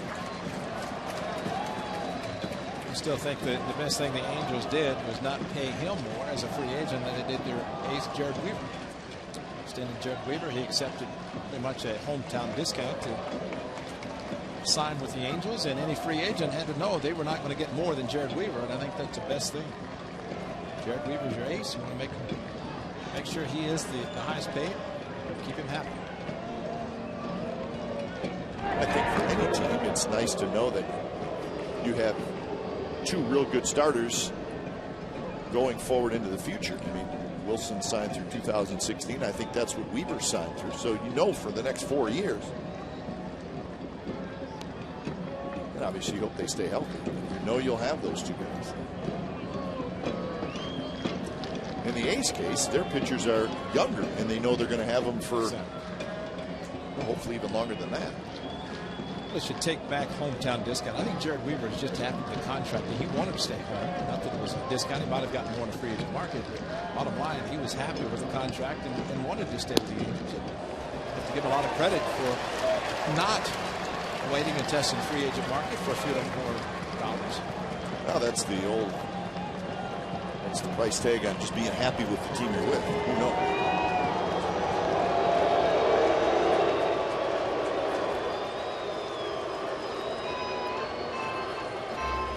So 3-0 to Coco Crisp. Could be a discussion about maybe he'll have the green light 3-0. After all, 2 outs in the inning, maybe 1 shot for Coco Crisp to get a good fastball to hit. And maybe just from Iannetta's standpoint, trying to settle his starting pitcher, slow him down a little bit after getting a couple of strikeouts. Home run, strikeouts, single strikeout. So 3-0 Coco, who has the power. He's hit 10 home runs. Well, a long inning for Wilson. 3-0 pitch is right there, first strike. Coco with a couple of ground outs, 1 to short, 1 to third.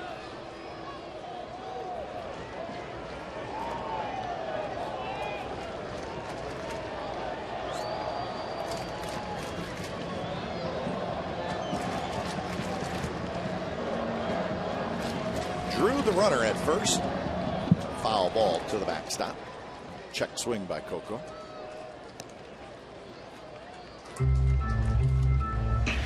Thought the pitch might be inside, so he tried to hold up his swing, but might have been a strike anyway. Left-handed pitcher, as you mentioned, Trumbo, the first baseman, just sets up off the back anyway. They try to cut out some of the area between first and second. That's a Michael Social ploy to the left-handed pitcher, and doing the same thing even with 3-2 up. Pop up just above the Angels dugout. So the battle goes on, 3-2 to Coco. There was the cut fastball. That's a pitch that guys who have the cutter like to use, especially in a 3-2 count, instead of throwing the 4-seamer. So about 88 miles per hour for C.J. Wilson in this cut fastball.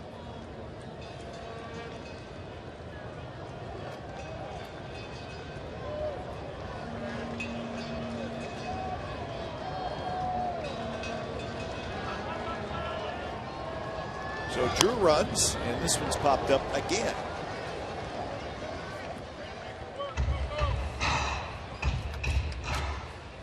So Drew will head back to first.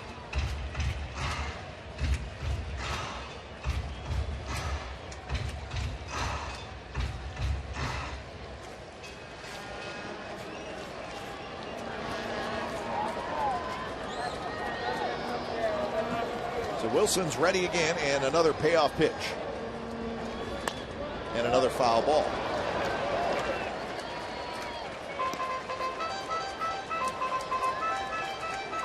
Well, if nothing else, the A's are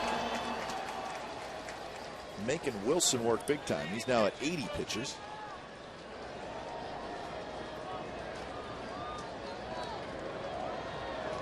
And at times, the Angels bullpen has struggled this year. Well, I guess the quicker you can get in there, that's right, could make a difference. I'm sure C.J. Wilson started this game thinking exactly those lines, that especially how the bullpen imploded when the Angels were in town in August playing the Athletics.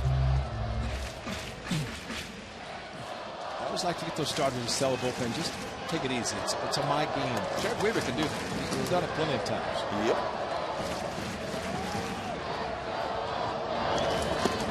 And Coco ends up getting a walk. What an at-bat by Coco Crisp. Francesco's, that's 10 pitches there. Johnny Gomes got C.J. Wilson. The last time they were here, it was a solo in the first inning. Got him on the board early. Johnny Gomes already with a ringing double to left center. So Mike Butcher, the pitching coach, is going to chat. And they're moving quickly now out in the bullpen.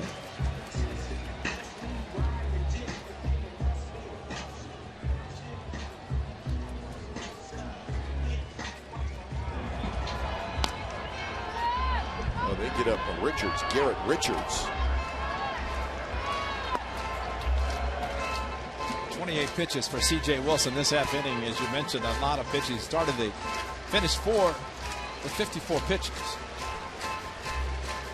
Well, you'd have to be thinking, and C.J. Wilson kind of took his left hand and for his first to the bullpen wherever. But, you know, left-handed pitcher looking in the bullpen, you can see a guy warming up. Yep. And he knows there's activity.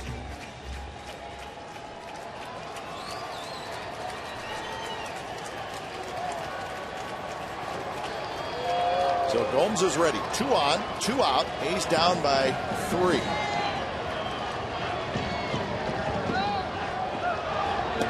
Not close.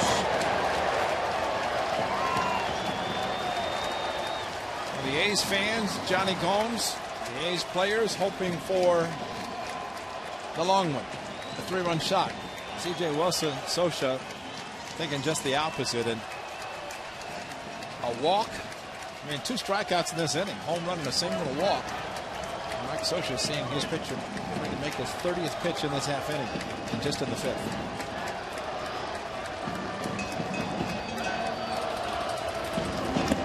Fastball high, 2-0. Reddick would be next.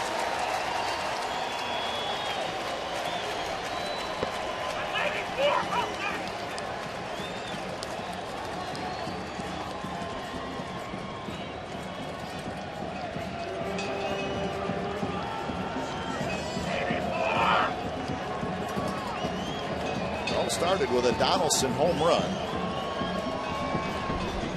Strikeout, a single, strikeout, and a walk. He's had the tying run at the plate.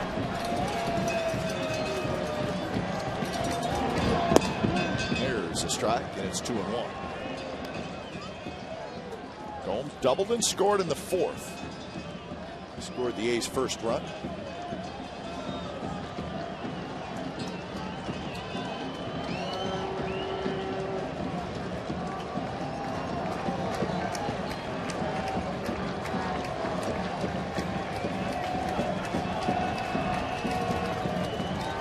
Wilson. The pitch. Low. 3-1. Trying to give him a chase to cut fastball. Johnny Goins recognized it down then. It's like a hard slider from a lefty to a righty. He wouldn't bite at it. It is, and Johnny just watched it pass, and Johnny took a 2-0 fastball at 90 miles per hour for a strike. I don't think he'll take a 3-1 fastball in the same spot in this at bat.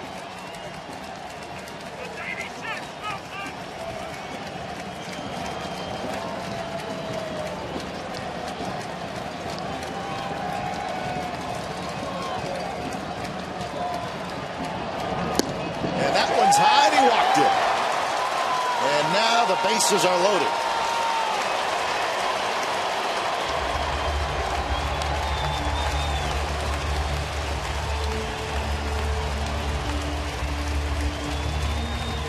Well, they'll have an infield meeting on the mound.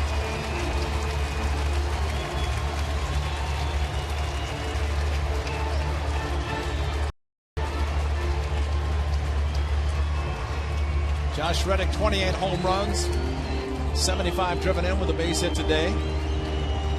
In his first career Grand Slam on Friday, the A's scored 20 against his former team, the Red Sox. Right now thinking opposite field base hit like he did in his last at bat, which would be perfect. Just keep the inning going, and if something really great happens, you take it, but just trying to keep it going. All this happening with 2 outs. First pitch to Reddick. Swing and a miss. A little anxious Reddick, and he's behind in the count 0-1. Well, maybe he's hitting first pitch fastball and just decided to take a chance, and it broke sharply away from him. The good thing about Reddick, what we have seen, he might swing hard, but then settle down as the at-bat progresses. RBI single in the 4th.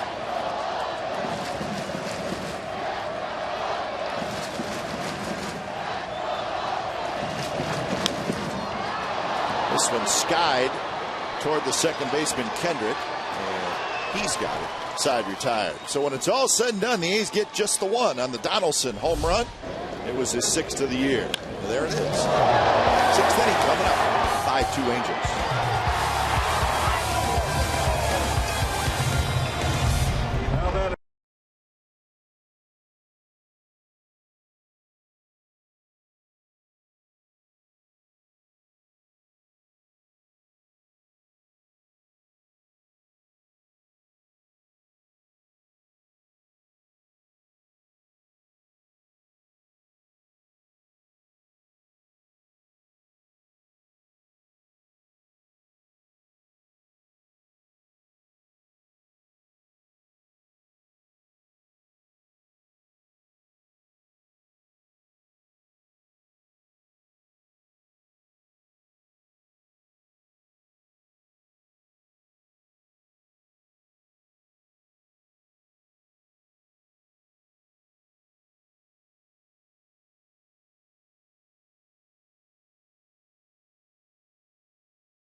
California is brought to you by Cache Creek's Tropical Riches. Win cash and prizes daily through today.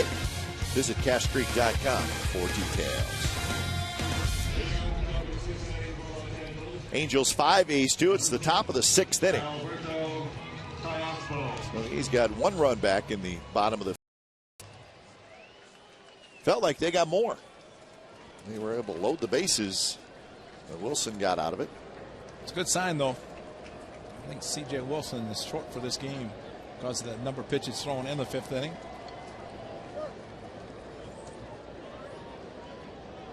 The A's knew it was going to be a bullpen game for theirs, and they've done well. Starting with Neshek, now Figueroa. Donaldson playing in, handles that hot shot off the bat of Callaspo. 1 pitch, 1 out.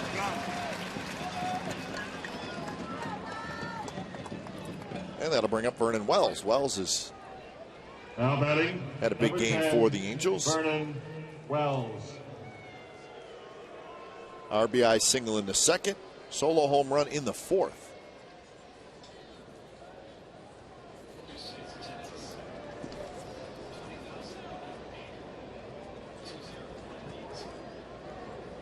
First pitch to Wells is a fastball inside. That home run for Wells was career home run number 258.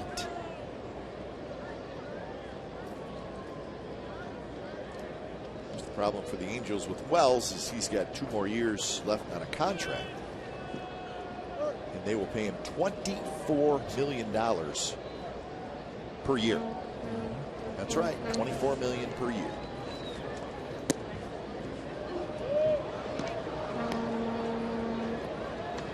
2-0 to Wells.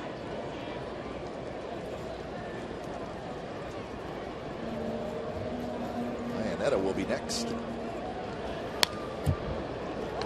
The Mariners are leading the Red Sox 4-1 in the 7th inning.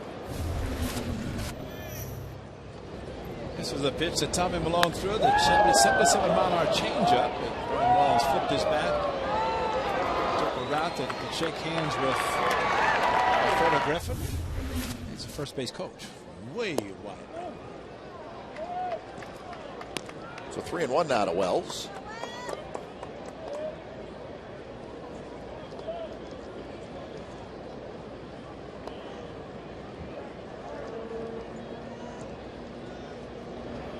And that pitch not close, so it's a 1-out walk to Vernon Wells. That's the first walk issued by an A's pitcher today. Angels have gotten plenty of hits. They have 11 hits. Now batting, number 17. So here's Iannetta. He's got 2 of those hits. Iannetta. RBI single in the second and a double in the fourth. The double was off Neshek. But then Neshek turned around and retired the next 5 hitters. Figueroa took over for him. Just a touch low.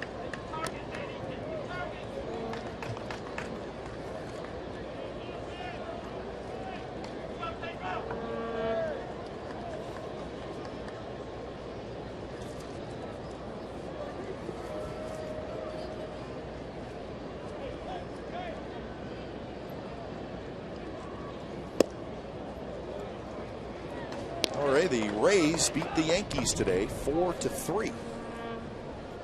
Got a run late. Shields got the win. They got a run in the bottom of the 8th inning. Break a 3-3 tie. So it's back down to 1 with the Orioles winning. Baltimore won 4-0 over Toronto. So the Yankees lead now 1 over Baltimore, 2.5 over the Rays.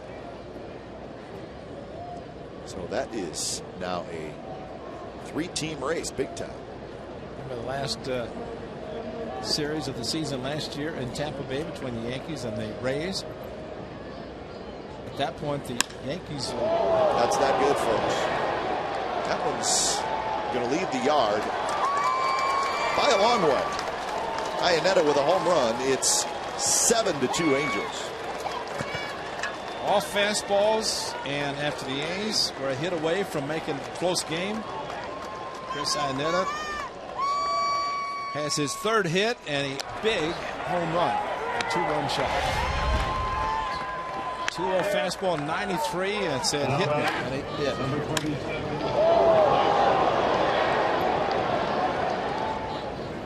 So 3 RBIs today for Iannetta. 3 hits. He's now got 8 home runs on the year. That was long. Wilson's happy. He was able to get out of that big jam. And he might be finished for the day as bullpen activity, which would indicate that somebody's coming in. So now to the top of the order in Trout.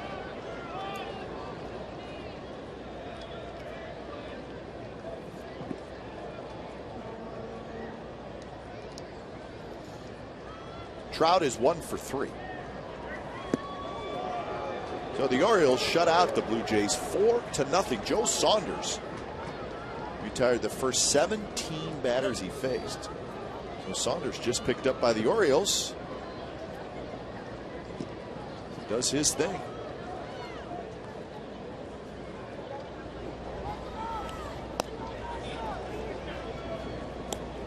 So the Orioles, like the A's, big surprise team in the American League all around baseball. They are now just a game back. How about that? The Orioles have won 14 out of their last 20. The Yankees have lost 10 out of their last 15. Yankees lost 2 or 3 against the Orioles, and then today lost to the Rays. Yep. But as I started to mention, as Iannetta hit the home run, that the series in Tampa, the Yankees were already in the playoffs, and they were just kind of playing out. They must have used 35 players, and ultimately lost the game with Longoria's walk-off. They had a big 7-0 lead. Red Sox thought they were going to be joining the Yankees in postseason, but big turnaround. So the importance of the series now, just quite a bit more for the Yankees in the early part of the month. And Trout, a 4-pitch walk, none that close, and it's a leadoff man aboard with 1 out. So Bob Melvin has seen enough of Pedro Figueroa. So when it's time for a change, think Speedy Oil Change and Tune-Up, your oil change tune-up and smog experts. Tyson Ross coming in.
Presented by Kelly-Moore Paint. Special field level tickets include a limited edition A's Star Wars t-shirt featuring Yoda and visits from Star Wars characters. The post-game fireworks will be sent to the music of Star Wars. $1 from each special ticket will go to Stand Up to Cancer. Buy your tickets at oaklandathletics.com/Star Wars. Big night, fireworks night at the Coliseum. 7-2, the Angels lead the A's. It's the top of the 6th inning. So Figueroa goes 2/3 of an inning, gives up a hit, the home run, and a couple of walks. So Tyson Ross comes in out of the bullpen for the first time this year at the big league level.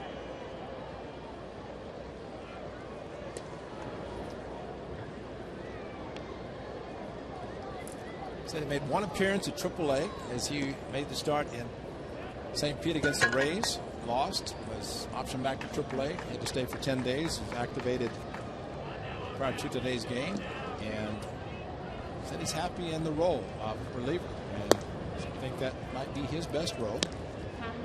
He seems to have one bad inning when he pitches, and it's out of the rotation. He's had very good numbers and done well against the Angels, especially in Anaheim. A lot of ground ball outs.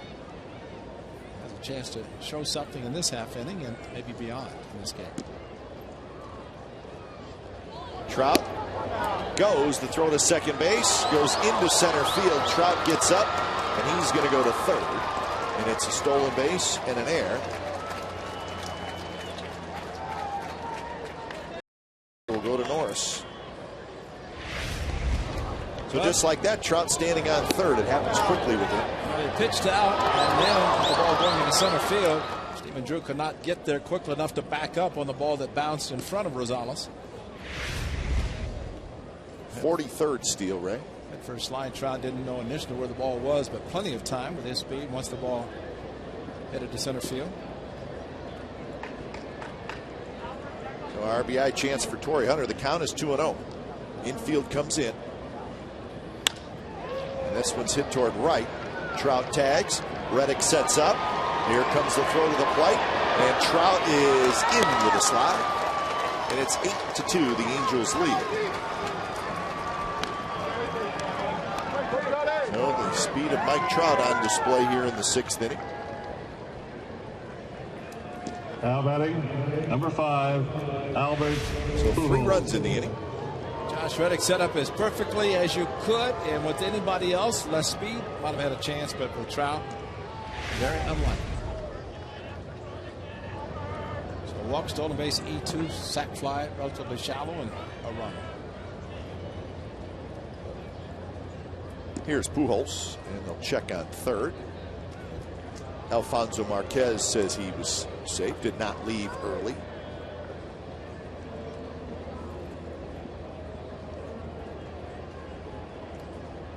Double today for Albert Pujols.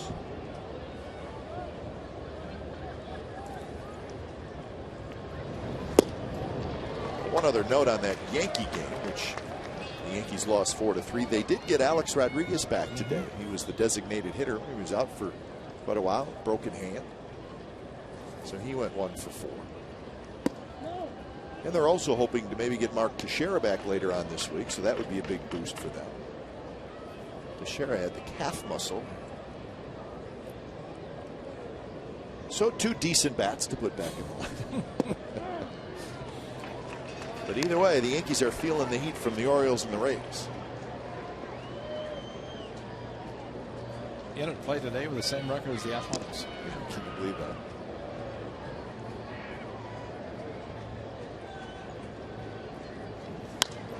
Pujols reaches for it. The Tigers lost today. And the Tigers sweep the White Sox to grab a first place tie in the AL Central, and then they welcome the Cleveland Indians to town, and the Indians beat them 3-2. How do you figure that out? Best records in the American League. With that Yankee loss, the A's now have the 2nd best record in the American League. How about that?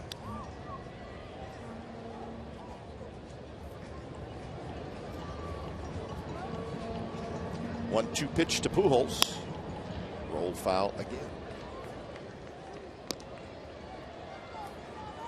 Now the A's are celebrating the 10th anniversary of the 20-game win streak, and it was a game like this that we talked about in Detroit that the A's were down late in the game, figured it might be over, and came back and won. I think it was 7-2 in that game in Detroit. The A's came back and won it. Well, a 9-game winning streak right now, and it's going to take some big hits in the last 4 at-bats for the Athletics to try to come back today.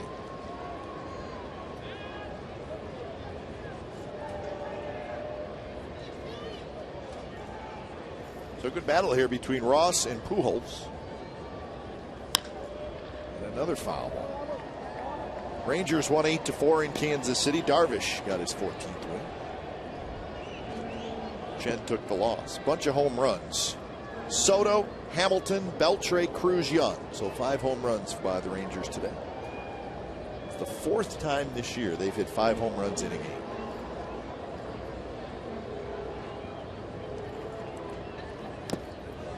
Pujols. It's going to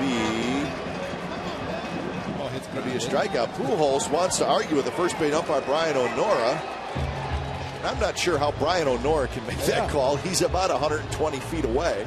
And Pujols is arguing. Brian O'Nora, instead of walking the other way, continues to walk toward Pujols, which is generally a bad move.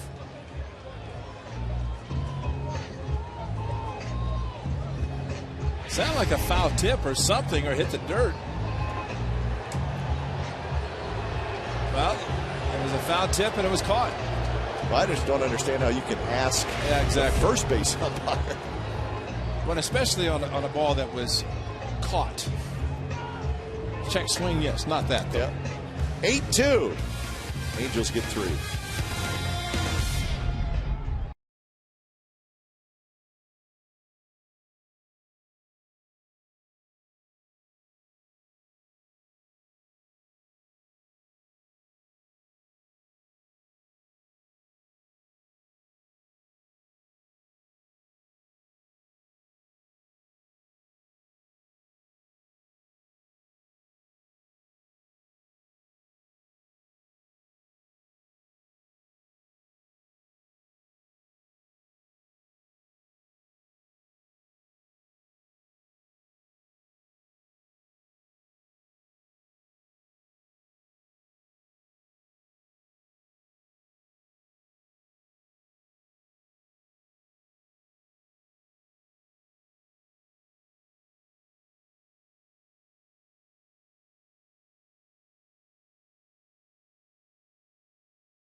Welcome back to the Coors Light 6th inning. It's time for the Coors Light Freeze Cam.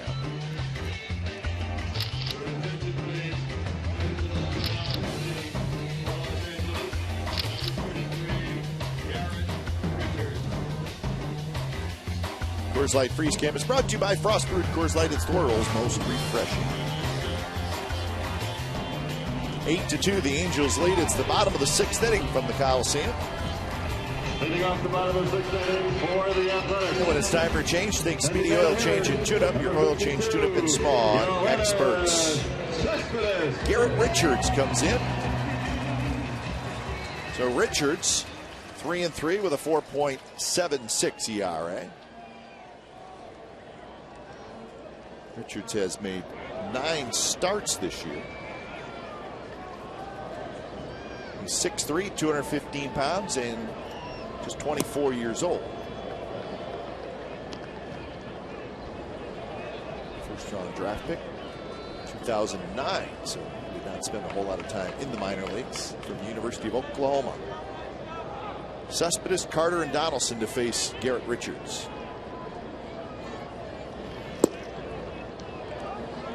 Pretty good velocity with some cutting movement.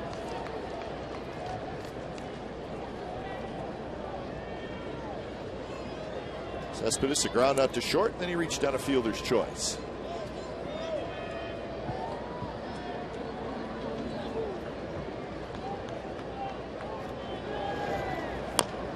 That one cued down the first base line, and it skips foul. C.J. Wilson, he was good the first 3 innings, and then things got rocky for him in the 4th and 5th, and he was able to work his way out of a couple jams. Ended up giving up just the 2 earned runs in 5 innings. But and I would assume Mike Scioscia saw something in the 5th inning that he decided to go to the bullpen for the last 12 outs. And 89 pitches for the left-hander. Remember, he started the 5th and he thrown just 54. And really back-to-back high-stress innings, and that can throw up the red light for a manager. And Brian O'Nora says Cespedes went around. So that's out number 1 here in the bottom of the 6th. It's the top end of the bat going through, and it was a strike. Could not hold up his swing. Now batting first baseman. So here's Number Carter. 22, Chris Carter.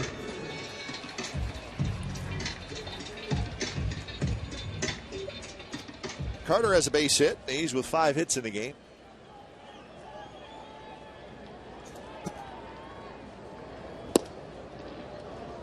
Pretty good pitch there by Garrett Richards.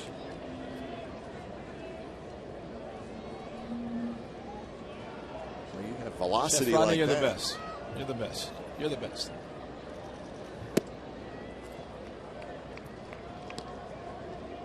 Your friend here again? Chef Rodney bringing in the desserts.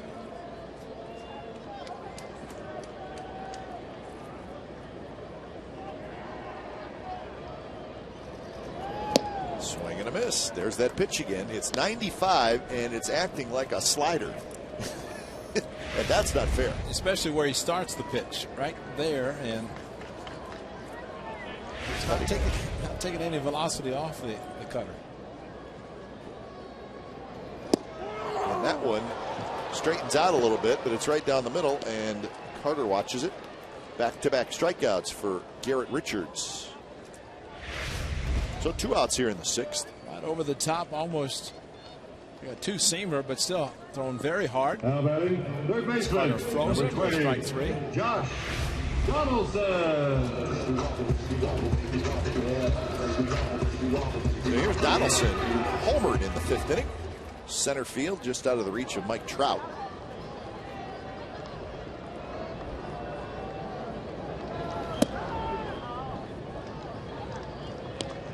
Donaldson's 6th home run of the year.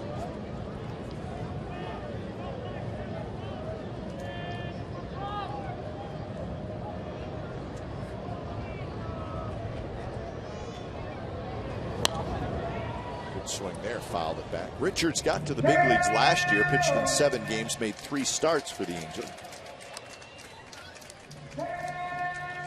And with bullpen issues,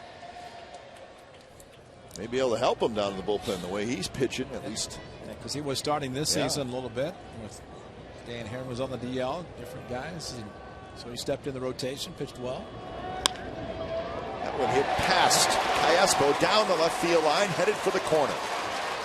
So Donaldson's got another hit. So he just keeps hitting. A hanging curveball, and this time just hammered it. And so Richards decided to throw something besides his 95 and sped up the bat. And Josh Donaldson just past the diving Callaspo.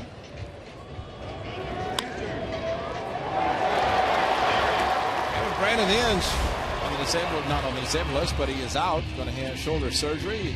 Josh Donaldson missing 1 game with a hip flexor, and he's going to get some playing time. Might see Rosales playing a little bit third, but it's going to be Josh Donaldson, especially the way he's playing third now, swinging the bat, playing well defensively. Third at bat for Derek Norris. Fastball, swing and a miss.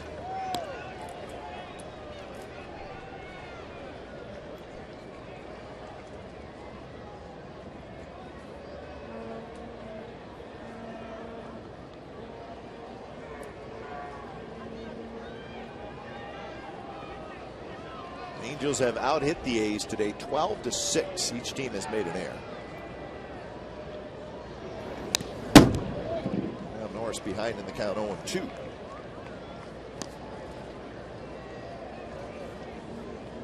Mariners still leading the Red Sox 4-1. That game now in the 8th inning.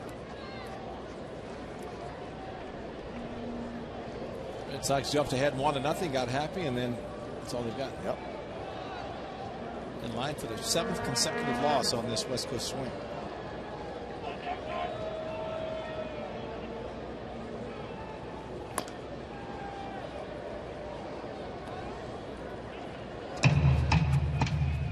Diamondbacks leading the Giants 7-4. They are playing across the bay, so both teams home for the next 3 days, which does not happen very often.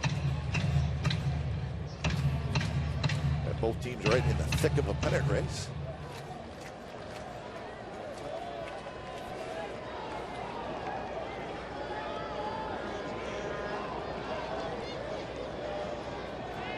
Donaldson leads at second. And another foul ball by Norris. That one had some hang time. Yes, it did. That was a hanger, and Derek Norris has been known to crush a hanging curveball like that.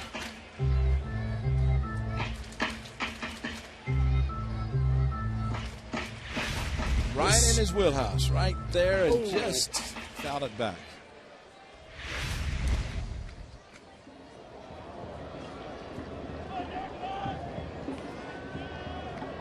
So the count remains 0-2. And another foul ball.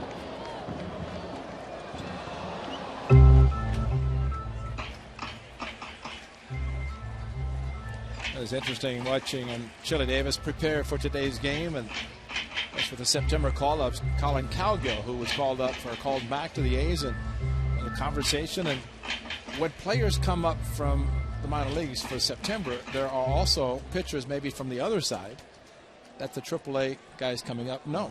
Yeah, so you start asking questions. How did he throw? What did he throw? And that's what Colin Cowgill was offering a little bit to Chili Davis, trying to get as much information as possible.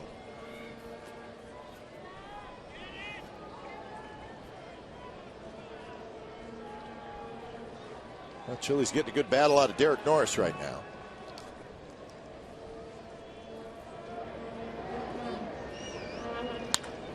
That one hit hard, but foul. Another hanger. Stan with a hanging curveball.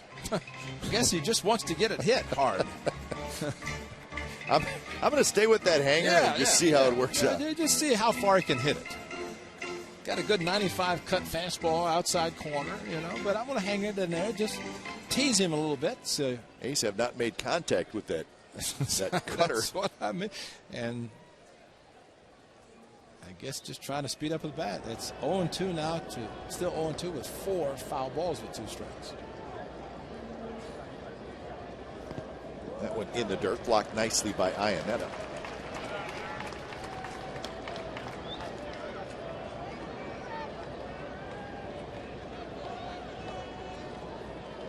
Nice crowd today, a little over 20,000.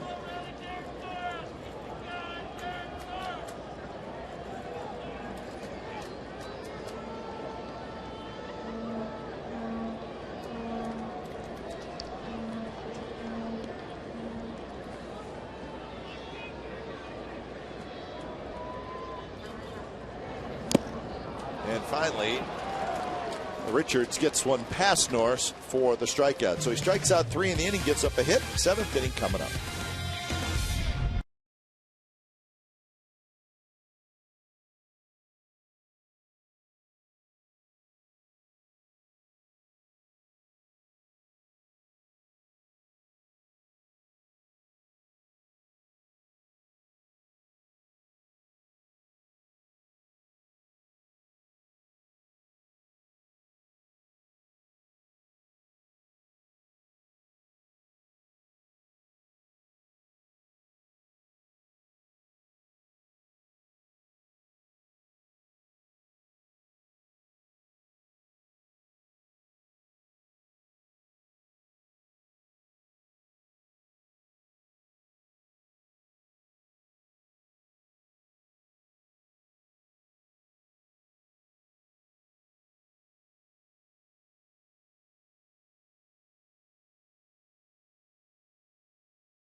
Grieve makes his major league debut, and he goes 3 for 4 with a walk.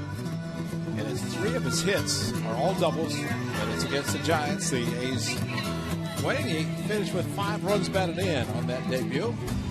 Quite a night for the A's left fielder, the left-handed hitter, son of Tom Grieve. This date, where has been now? Enjoying life. Babysitting. Enjoying life, exactly. 8-2 Angels lead. It is the 7th inning. Tyson Ross stays out there.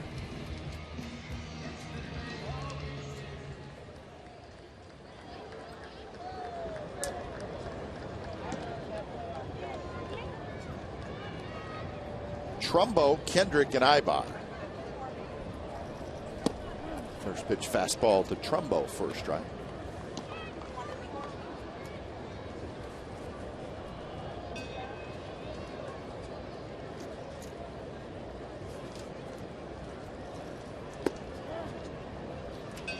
And it's 0-2.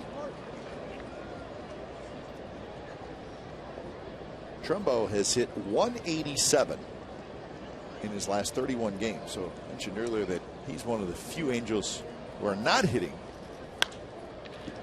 but still very dangerous. This one very high. Reddick fighting that sun. And he makes a very nice catch. A lot of action down there, Ray. You got a chair, yep. You got a security guard, you got a bullpen catcher, you got a water jug. And a tough sun. No problem. For Trumbo, this is typical. Struggling a little bit, and nobody's going to help. But Josh Reddick shading his eyes with his glove, sunglasses on, makes a nice catch. Long run in the foul territory. Look at all the Angels relievers just standing there, sitting there. No help to a visiting player. That is not going to happen. Reddick has a chance maybe to win a Gold Glove. Look at his ability to play the outfield. Very strong arm, 13 assists. Making plays like that, long run in a foul territory. Something you might see in the future with the A's right field. And I think he said it best. His success this season, 28 home runs, and that he knows he's going to be in the lineup every day. Whether it's hitting third, a couple times hitting sixth, unlike last year with the Red Sox. Partial playing time, but this year he knows he's going to be in the lineup. Inside to Kendrick. Almost swung at it. And I think Reddick he's improved as well since the beginning of the season.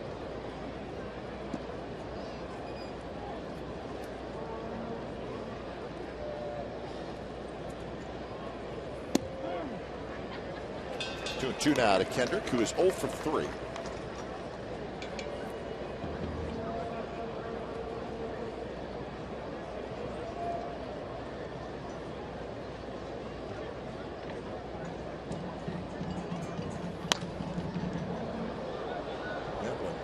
Lined into the seats.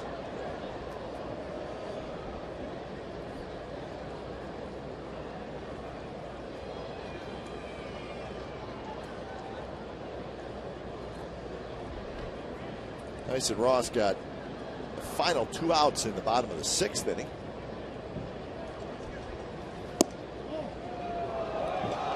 He's also a good guy who can get you a couple innings out of the bullpen. That's a perfect opportunity today. Just rejoining the club. First time pitching out of the bullpen for the A's this season. And it's the opportunity to try to give him some innings and get some outs. Another foul ball. Ibar in the on-deck circle. For the A's, it's been Malone, Neshek, Figueroa, and now Ross. Malone went 3. Neshek an inning and 2/3. Figueroa 2/3 of an inning. Figueroa ended up giving up 3 runs.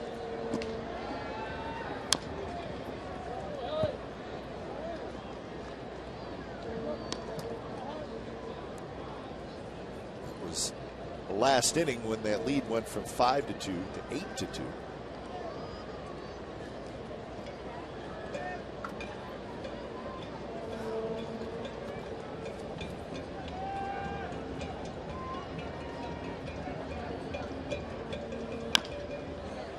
Another foul ball.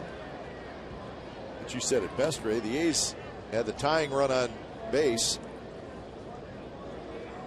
in the bottom of the 5th inning, and there was action. It was 5-2, and Wilson was able to get out of it, and just like that, it's 8-2.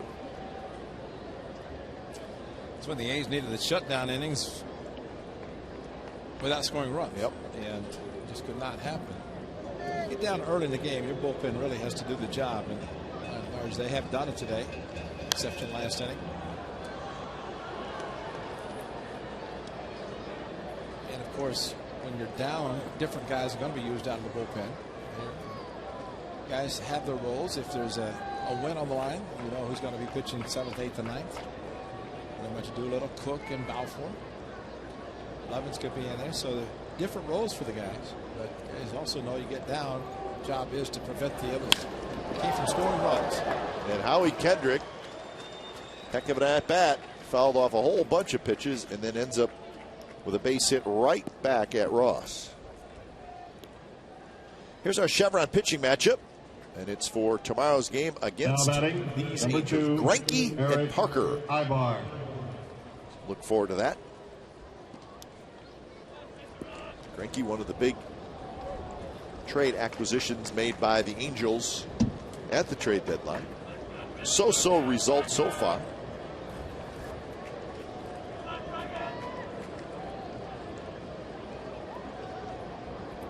First pitch to Ibar. It's it to Carter, who knocks it down, picks it up, steps on the bag for out number 2. Kendrick will go to second. That was going to be a tough double play to turn anyway, so Chris Carter just trying to get the out, and Now batting, so Tyson Ross can get the third out, leaving the runner in scoring position.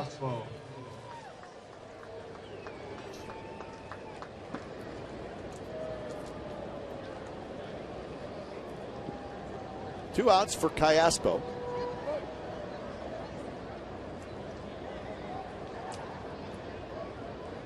Callaspo is 1 for 3, a single, couple of ground outs. Good breaking ball from Ross in the first strike.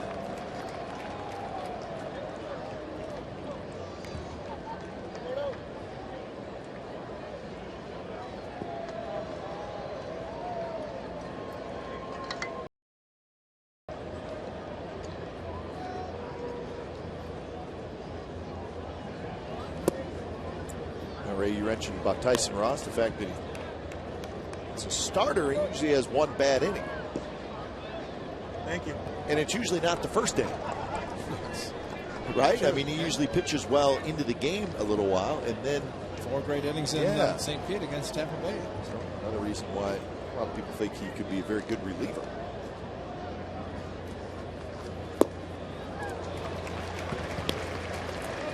He was talking about pitching against the Angels at Anaheim. It seemed like the hitter reach out and shake his hand, and that's very encouraging for a pitcher, especially the 6'6" Tyson Ross with his extension, and he's getting a lot of ground ball outs, pitching well there, and pitching, of course, in his first one against the Angels out of the bullpen today.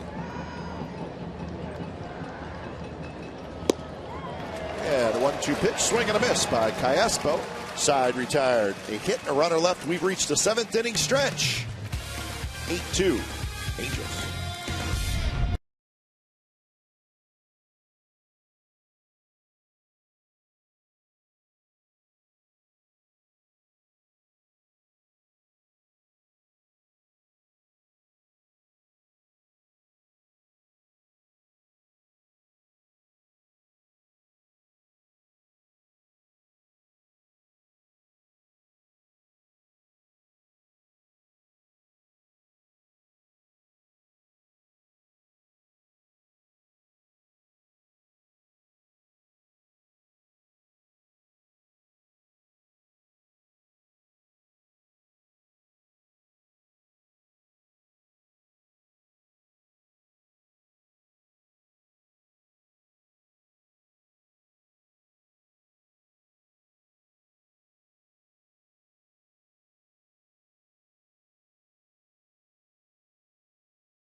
Brought to you by Subway Restaurants. Tejada to left field.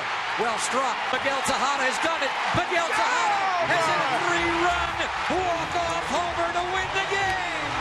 18 in a row. Tejada up the middle. The A's have won 19 in a row. MVP.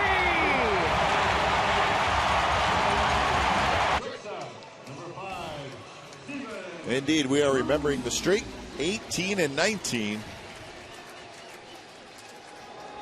So, think about that. The A's have won 9 in a row. What a great stretch it's been. How about doubling that? Good stuff from Greg Papa.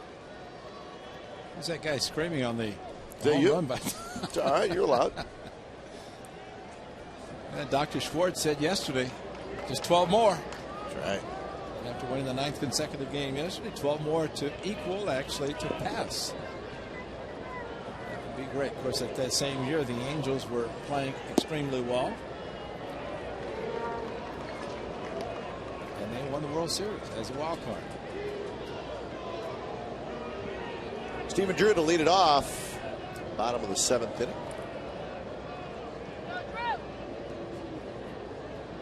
Scott Downs is in. Good left-handed reliever. So Downs here in the 7th inning. Garrett Richards with a pretty good 1 inning of work. He gave up a hit. He had 3 strikeouts. So now Downs takes over.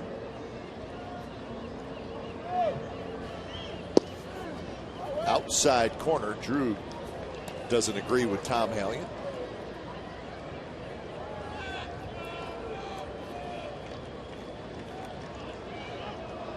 Stephen Drew had a base hit in the 5th inning.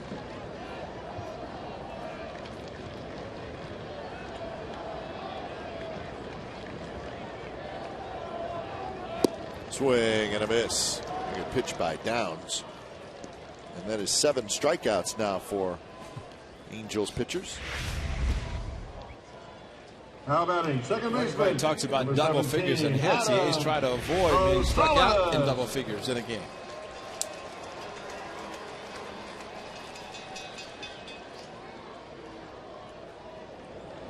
Here's Rosales. Rosales has struck out twice today. Bounced in the hole. Ibar has a good arm and he shows it off. And that's out number 2. I think shortstops like that play, Ray, because you know you have enough time and you can just set up a little bit and then you can show off the arm. Where the key there is the backhand. You'd say, well, try to get in front of it, but on the left side, you know, that Mike Gallego talks about the backhand there does set yourself up to make a little crow hop, get a good grip, and make a strong throw. You try to circle around and get in front of the ball. Takes a little bit longer, but he doesn't want to go glove. He knows what he's doing his first time. I think he does, yeah. He's pretty good. Top of the order, and Coco Crisp, who takes low. 0 for 2 with a walk for Coco.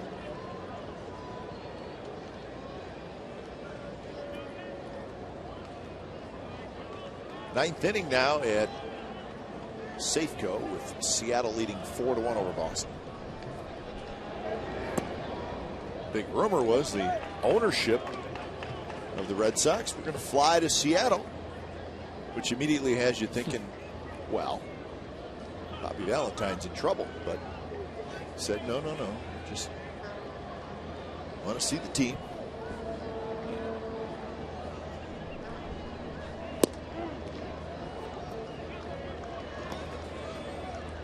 Two and 1 the count to Coco Crisp.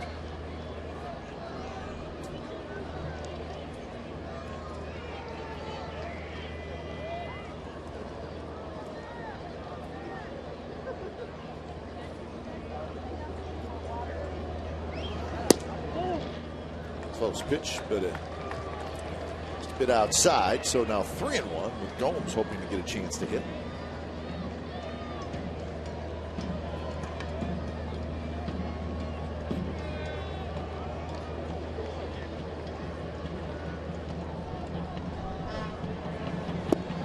And there's the walk. So Crisp walked in the 5th. He walks here again in the 7th. And Gomes will hit, and he'll hit off a lefty. Now batting left fielder, number 31, Johnny Gomes.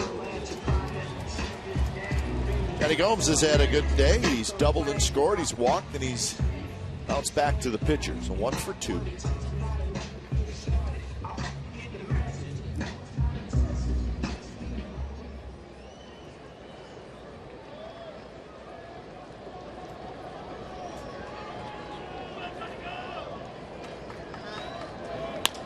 Johnny drives one to center for a hit.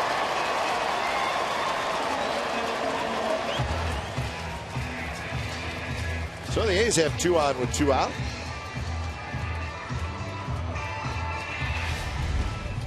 But Johnny Gomes, the last at bat, walked with a couple of runners on base, and it seemed like C.J. Wilson was not really upset that he walked him to load the bases to face Josh Reddick. And once again, Reddick comes up with a couple of runners on base.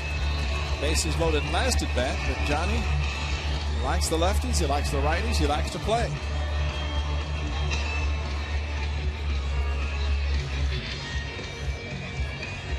So Reddick with a chance to get the A's back in the game.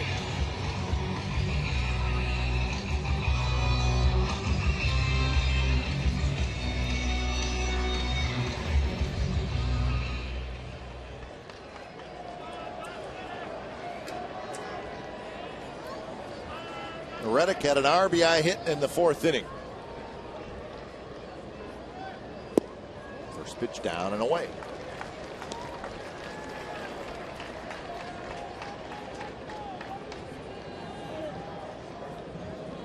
Downs got the first 2 guys quickly. And a walk and a single.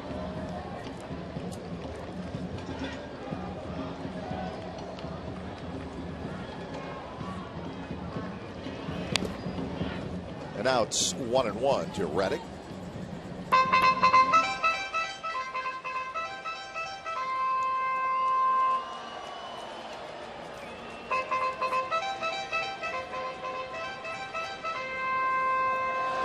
Well, this is where the home runs are great. It'd be nice to get a 3-run home run, but also like to keep the inning going. Josh Reddick last at bat with the bases loaded, popped up to second. He was not necessarily trying to hit the home run. Callaspo is going to make the catch on the run in foul territory. Side retired. A's strand 2. They've stranded 7 through 7 innings, and they trail 8-2.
The 2012 postseason ride. Just place a deposit on the 2013 A's ticket plan. For more information, call 510-638-GO-A's or go to OaklandAthletics.com/deposit.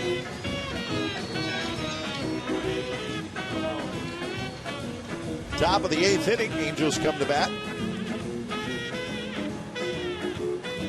They own an 8-2 lead in game 1 of this 3-game series. Wells has had a very good day. RBI single in the 2nd, a homer in the 4th, walked and scored in the 6th.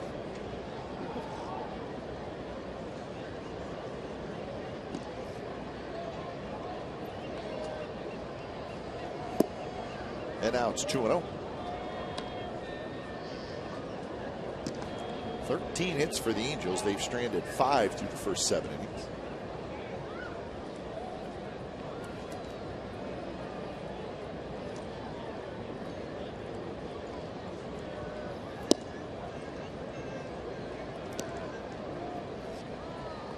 So quickly 3-0 to Vernon Wells with Iannetta to follow and then Trout. For Tyson Ross, even though he's pitching out of the bullpen, it's like a start for him and try to give some innings.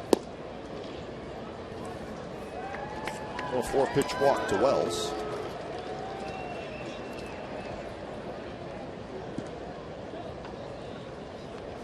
Three walks issued now by Athletics. Now batting, Here's number Iannetta. 17, Chris. So the bottom of the order has just done major damage today. And we were talking bottom of the order. 8 and 9 hitters. I got him 5 for 5. That's right. With 5 RBIs. A couple of walks. 3 runs scored from Wells and Iannetta.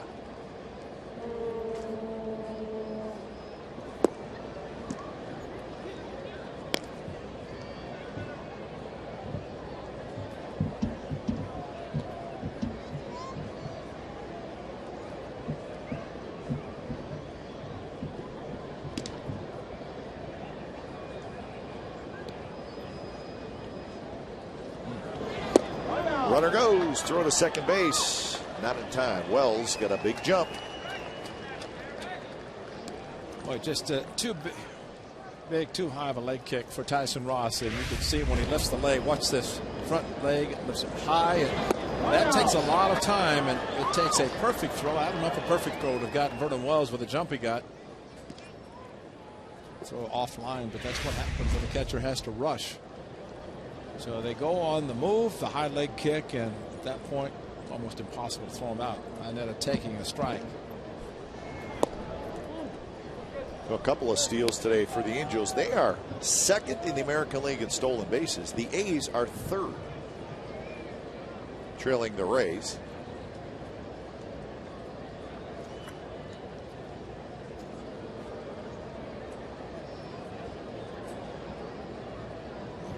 Angels, they steal a lot of base each and every year. Oh yeah, they'll be aggressive. Yeah, and now with a major base stealer like Trout, they're not going to stop.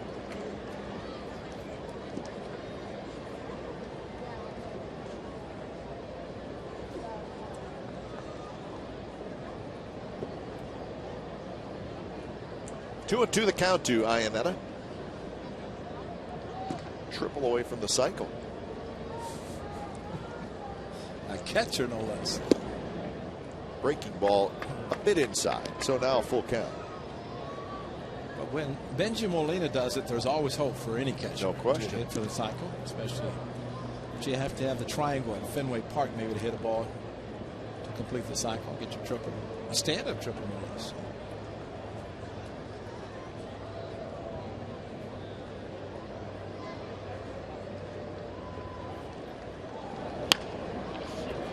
Left side, charging is Drew. He throws out Iannetta. Wells. It's a pretty nice base running move. He kind of waited till both the middle infielders were right next to him, and then he took off, and nobody was covering third. Well, very rare that you see a runner advance on a ball to hit the left side, but with Donaldson vacating, and as it turned out with the ball going directly to Drew, he should have held his position at third, and all he has to do is stand there, and Vernon Wells would have stayed at second. But they're both infielders on the left side going for the baseball, and that did open up third base. And no, the catcher can't cover third. No. Just like Pierzynski in Chicago, he might score. So infield comes in. Trout the hitter. Wells now at third.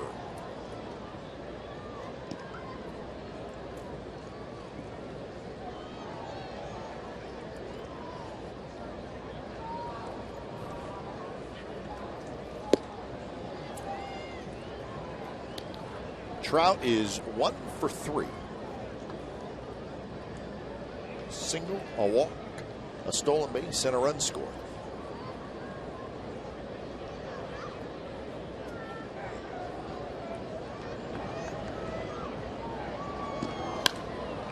Shoots that one foul.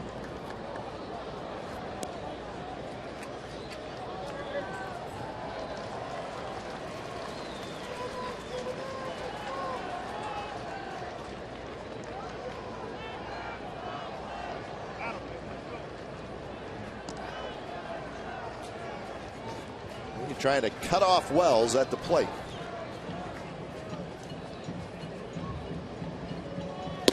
Strike 3 call. Good pitch by Ross inside corner, and Trout strikes out for the second time. You don't mind seeing Tom Halyard's call. It's for the good guys, but watch Tom Halyard. You just got to love this strikeout call. Phew. Yeah. Now batting, diamond level number 48, strike 3. Torii Hunter. That's right. That's right. He's really telling the people directly behind him that it's a strike.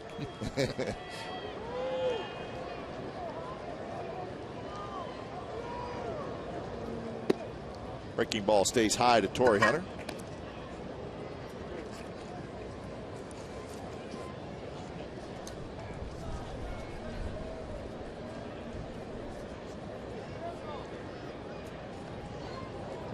Torii Hunter single, homer, ground out, sac fly. So he's got a pair of RBIs. Another breaking ball that stays high. Ross may want to get that one down.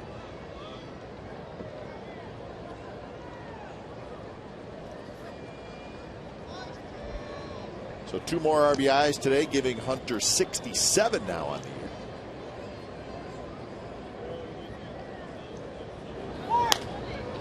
High, right field, foul territory. Into the seats. But it is Labor Day, and these boys are laboring today because it is a long way. Yep, slow pace. It's just to me, they figure they're going to be out on Labor Day and a beautiful day and just labor right to the end. It's Labor Day, and you are going to labor.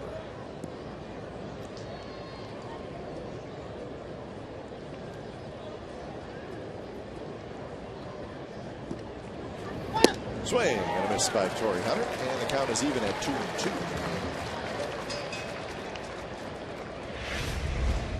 The big leg kick here, no problem, and a little bit extra with a 2-seam fastball at 93 for Big Tyson Ross. 6'6", wearing number 66 in baseball. 66th Avenue right here down the street.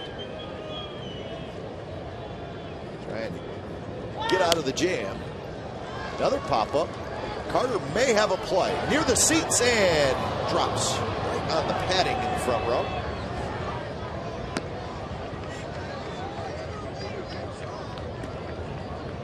I don't know that I will be in that front row. The big Chris Carter coming over. The guy in the green shirt. Well, he didn't get any help from the gentleman in the green shirt who may have reached over. I think he did. And if that happens, an umpire can make the out call. If he so chooses, that would be Brian O'Nora.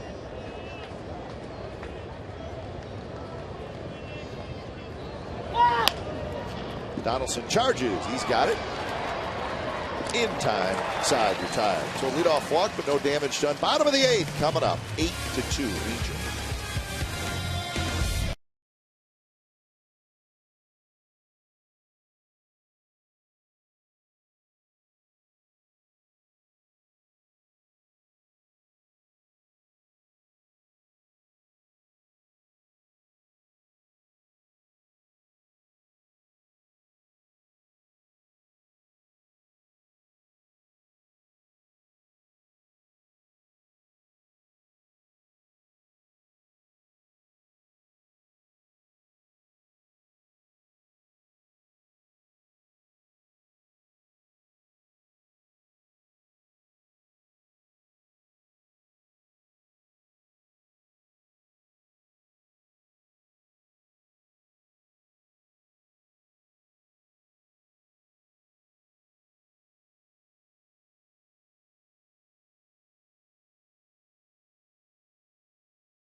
Summary brought to you by your local Toyota dealers. 8-13-1 for the Angels, 2-7-1 for the Athletics. Wilson got 5 innings in.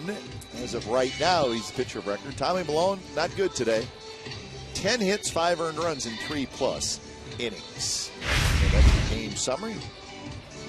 Bottom of the 8th. Whatever the score. Nice crowd today on a beautiful day, having a good time. Your attention, please, ladies and gentlemen. Now pitching for Los Angeles, number 52, LaTroy Hawkins. So LaTroy Hawkins comes in, the veteran. Now batting. He'll face Cespedes, Carter, and Donaldson. So the A's are down 8-2. A's going to harken back to August the 8th. You remember that game in which Zach Greinke left after 5 innings with a 5-4 lead. The A's scored 5 off LaTroy Hawkins in 2/3 of an inning. Cespedes with a 2-run double. Chris Carter, 2-run home run. First pitch breaking ball. Called home. See how the A's can fare against him today. He is a veteran. Probably forgot all about that big. I imagine he probably. Matter of fact, he probably forgot about it on the evening of August the 8th as they left town. Cespedes toward right center, and Torrey Hunter makes a very nice play. You saw the end of it, but up here we see the jump he got, and it was a good one. Right off the bat, he had a beat on Now that batting baseball. first baseman, number 22, Chris Carter. Well, this capped the 5-run inning. Chris Carter with a towering drive once again. Fastball crushed it, and you see the look on LaTroy Hawkins. He knew it, left center field. Ball was flying that day. 7 home runs in the game.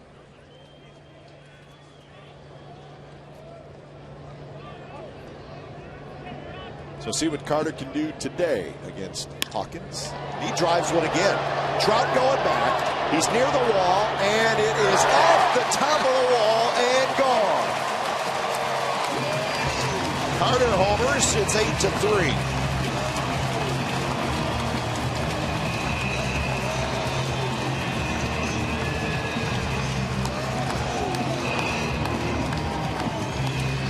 Right off the top, LaTroy Hawkins doing a little bit of a quick pitch out of this stretch, but nobody on base, so he didn't really have to pause, but threw quickly. Chris Carter hit it quicker.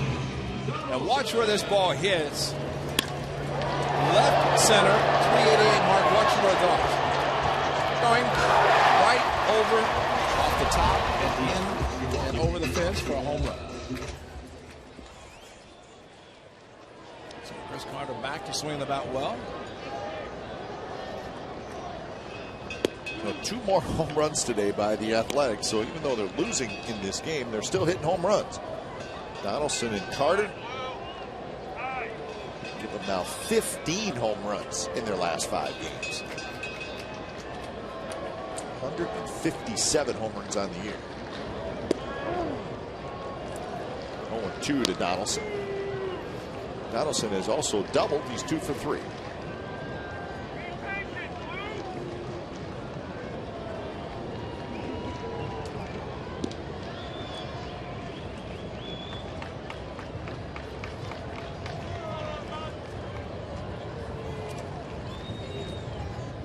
Hawkins kicks, and the pitch is a fastball that's high.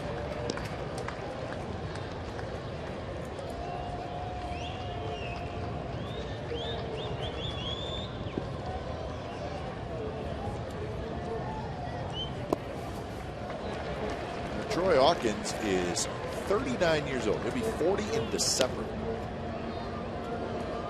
16 years in the big leagues.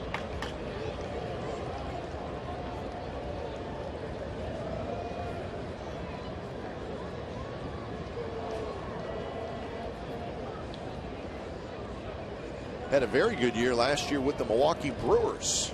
Brewers went to the postseason. Pitched in 52 games at a 2.42 ERA.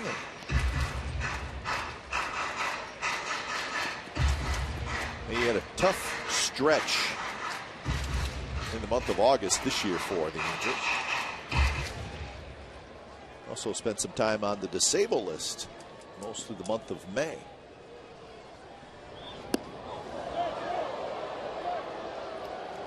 Yeah, once again, kind of a quick delivery. Yeah. You know. Nope.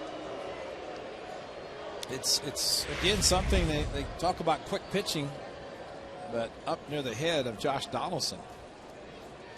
Remember Chad Bradford used to do that to Submariner, but he would just kind of go from a set position and throw the ball, not really come to a set position out of the stretch. Deception.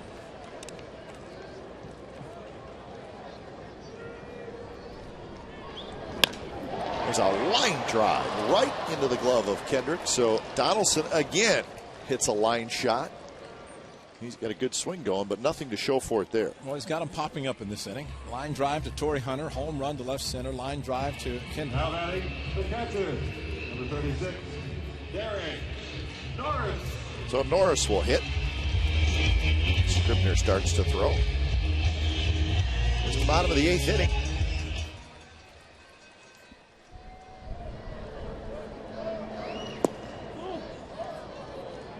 Norris with a line out and then a couple of strikeouts. So Derek is 0 for 3.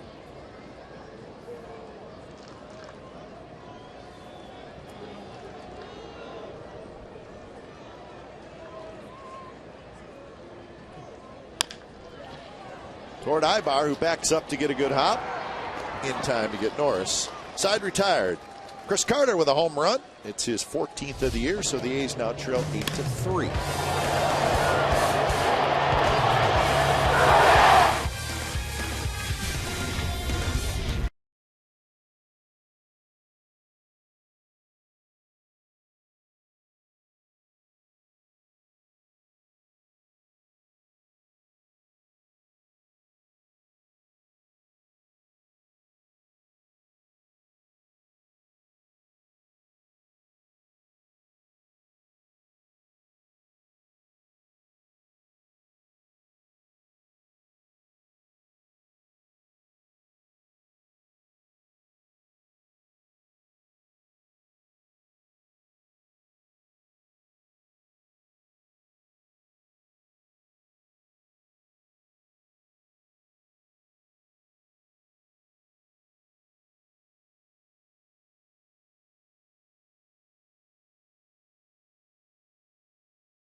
The 9th inning, Angels with an 8-3 lead.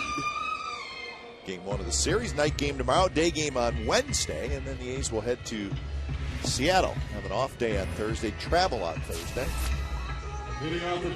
Evan Scribner will take over here in the ninth. No record, 2.82 ERA, 22 1/3 innings for Scribner. He's been up and down this year between the big leagues and AAA Sacramento. Third time he's been with the Athletics.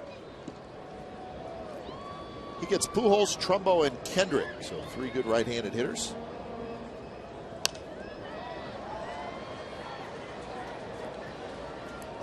Now, somewhat Dan Straley has to be thinking about this series against the Angels, in which he pitched and at the series finale. Gave up 4 home runs against the Angels, but struck out the side, including Pujols in the first inning.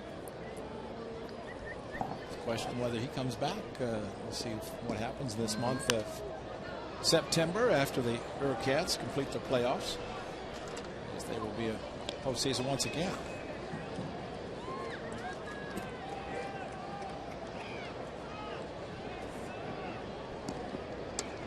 0-2 the count to Pujols, who's 1 for 4 with a double.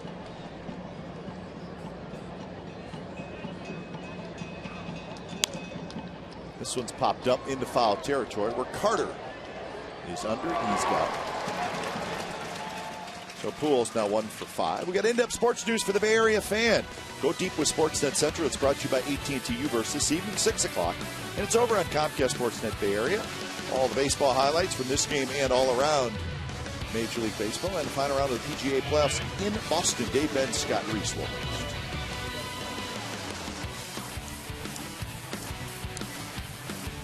So 1 out here in the top of the ninth for Trumbo.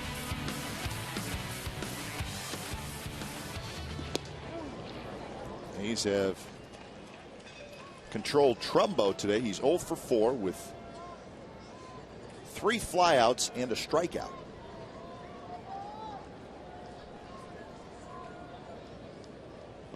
Good breaking ball. Scribner does have a good curveball. Yes, he does. That single-digit curveball, similar to what A.J. Griffin throws. As Scribner says, mine's maybe a little bit harder than that thrown by Griffin. He's 67 to 69. Swing and a miss on a pitch that was. You did that twice today. It's very strange. How can you do that twice in the same day? I don't know what to say about that. Send Bill King to the Hall of Fame. Maybe Bill knows. Visit Facebook.com/Baseball Hall and vote for Bill, who broadcasted A's games for 25 seasons, to be this year's recipient of the Ford C. Frick Award. The first round of fan voting ends September the 7th. And then on September the 10th, the top 40 broadcasters will advance to a final round of fan consideration. We know how they're going to consider it. They're going to consider Bill King. I think that would be Holy Toledo. Holy Toledo Bill King broadcast booth. You miss, Bill. Yes, we do. He's keeping a close eye. Yeah, I missed a lot of things about Bill, but especially his eating habits. He could eat a little bit of everything. He could bring things in the booth that nobody would think about eating, and that's exactly why he did it, so he could consume them all by himself. What a brilliant man, great broadcaster, football, basketball, baseball. And at one time did all 3 sports at the same time. Yeah. I mean, they overlapped. And where's Bill? Football. Where's it? Basketball, baseball. Doing them all. Brilliant in everything he did. Right up the middle. And Howie Kendrick has his second hit. 2-out single. So that is 14 hits for the Angels.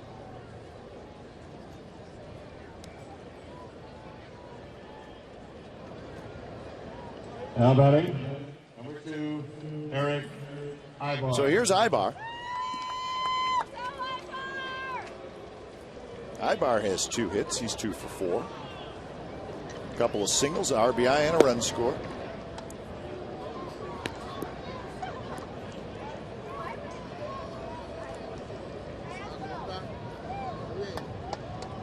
Stephen Drew, Adam Rosales, Coco Crisp, the scheduled hitters for the A's in the bottom of the 9th inning.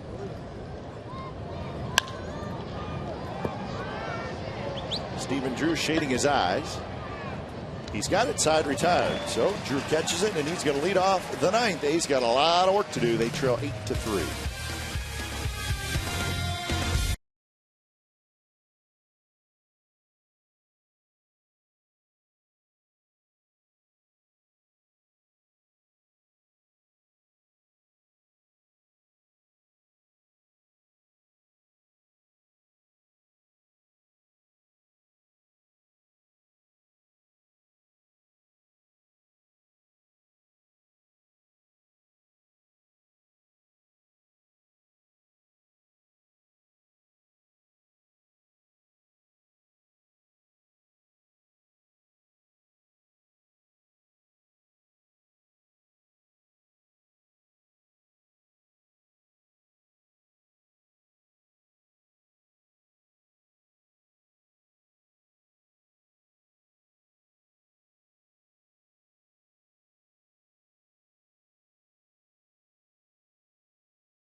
reverse replay.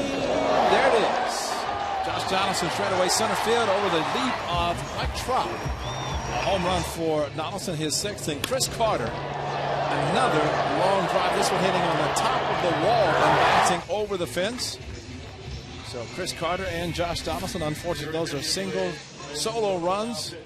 RBI by Josh Reddick, but the A's have left a few on base, especially the bases loaded in the fifth inning might have been the biggest one, but maybe they could come up with, I don't know, maybe 6 in this inning to have a walk-off. So Drew to lead it off, and he will do it against Jordan Walden. Very hard thrower. But Walden, 2-2, 3.98. Kind of a disappointing season for Walden after a good year last year.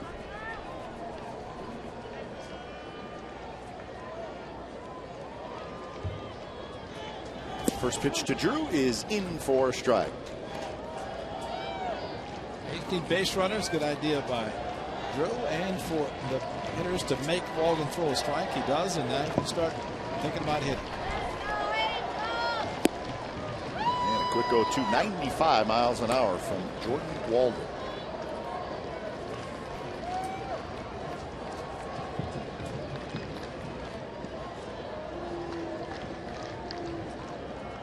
Drew's got a base hit.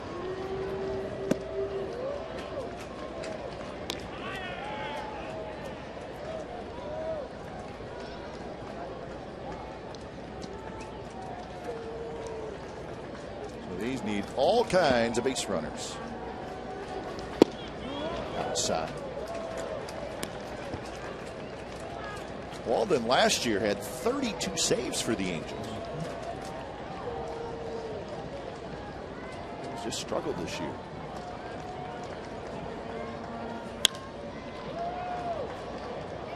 Down the left field line, the shortstop Ibar makes the catch. His feet were in foul territory, but I think if that ball would have landed on the ground, it would have landed fair. He had to reach back. But he made the catch. Good point. Alfonso Marquez, third base umpire, was watching, and it's where the ball is over as far as the field. And according to Marquez, down the line, see him looking, and he could see that the ball would have been fair had it landed. He caught it though.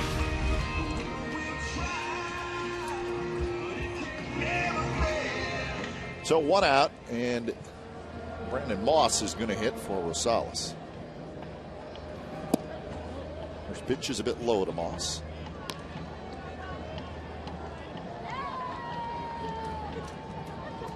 Rosales was 0 for 3 in his afternoon of work. Inside.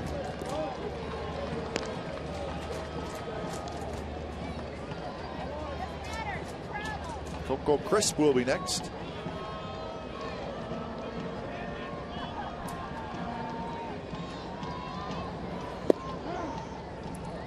More with Walden. He was on the disabled list as well. He had some right bicep issues.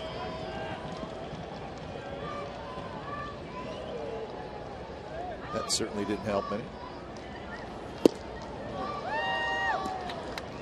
2-2 the count.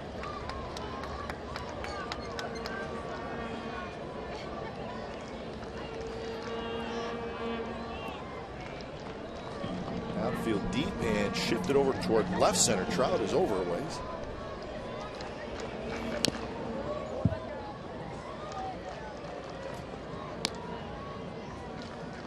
I would think for the Angels, if they're going to make their run, which they're starting to, they need Walden to be good. Yeah. Well, they need to set up guys and Walden, and especially if the starters don't go any deeper than what C.J. Wilson did today in 5 innings. Frieri has been their closer. The veterans in Weaver and Dan Heron. Weaver had a ball hit off his back in his last start in Seattle. Seems to be okay though.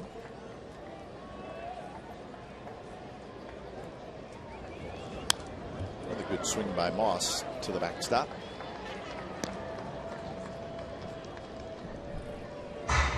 $16-game winner for Weaver.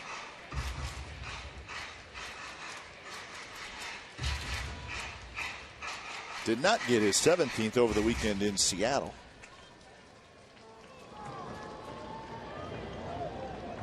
Another 3-2 pitch, and the high fastball. Moss swings and misses.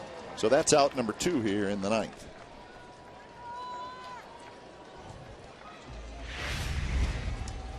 Well, he throws hard and maybe just a little bit out of the strike zone as he went up the ladder. And Brett Moss 3-2, a little bit aggressive and couldn't catch up to the hit.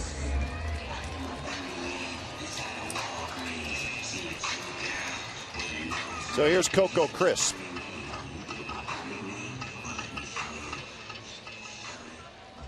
Coco's been on base a couple times. He's walked twice. And there's the first pitch strike.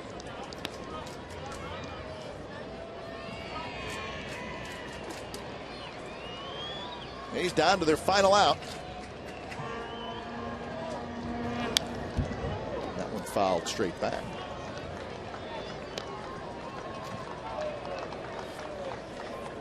Both teams know that the Texas Rangers, the first place team, won their game today 8-4 in Kansas City.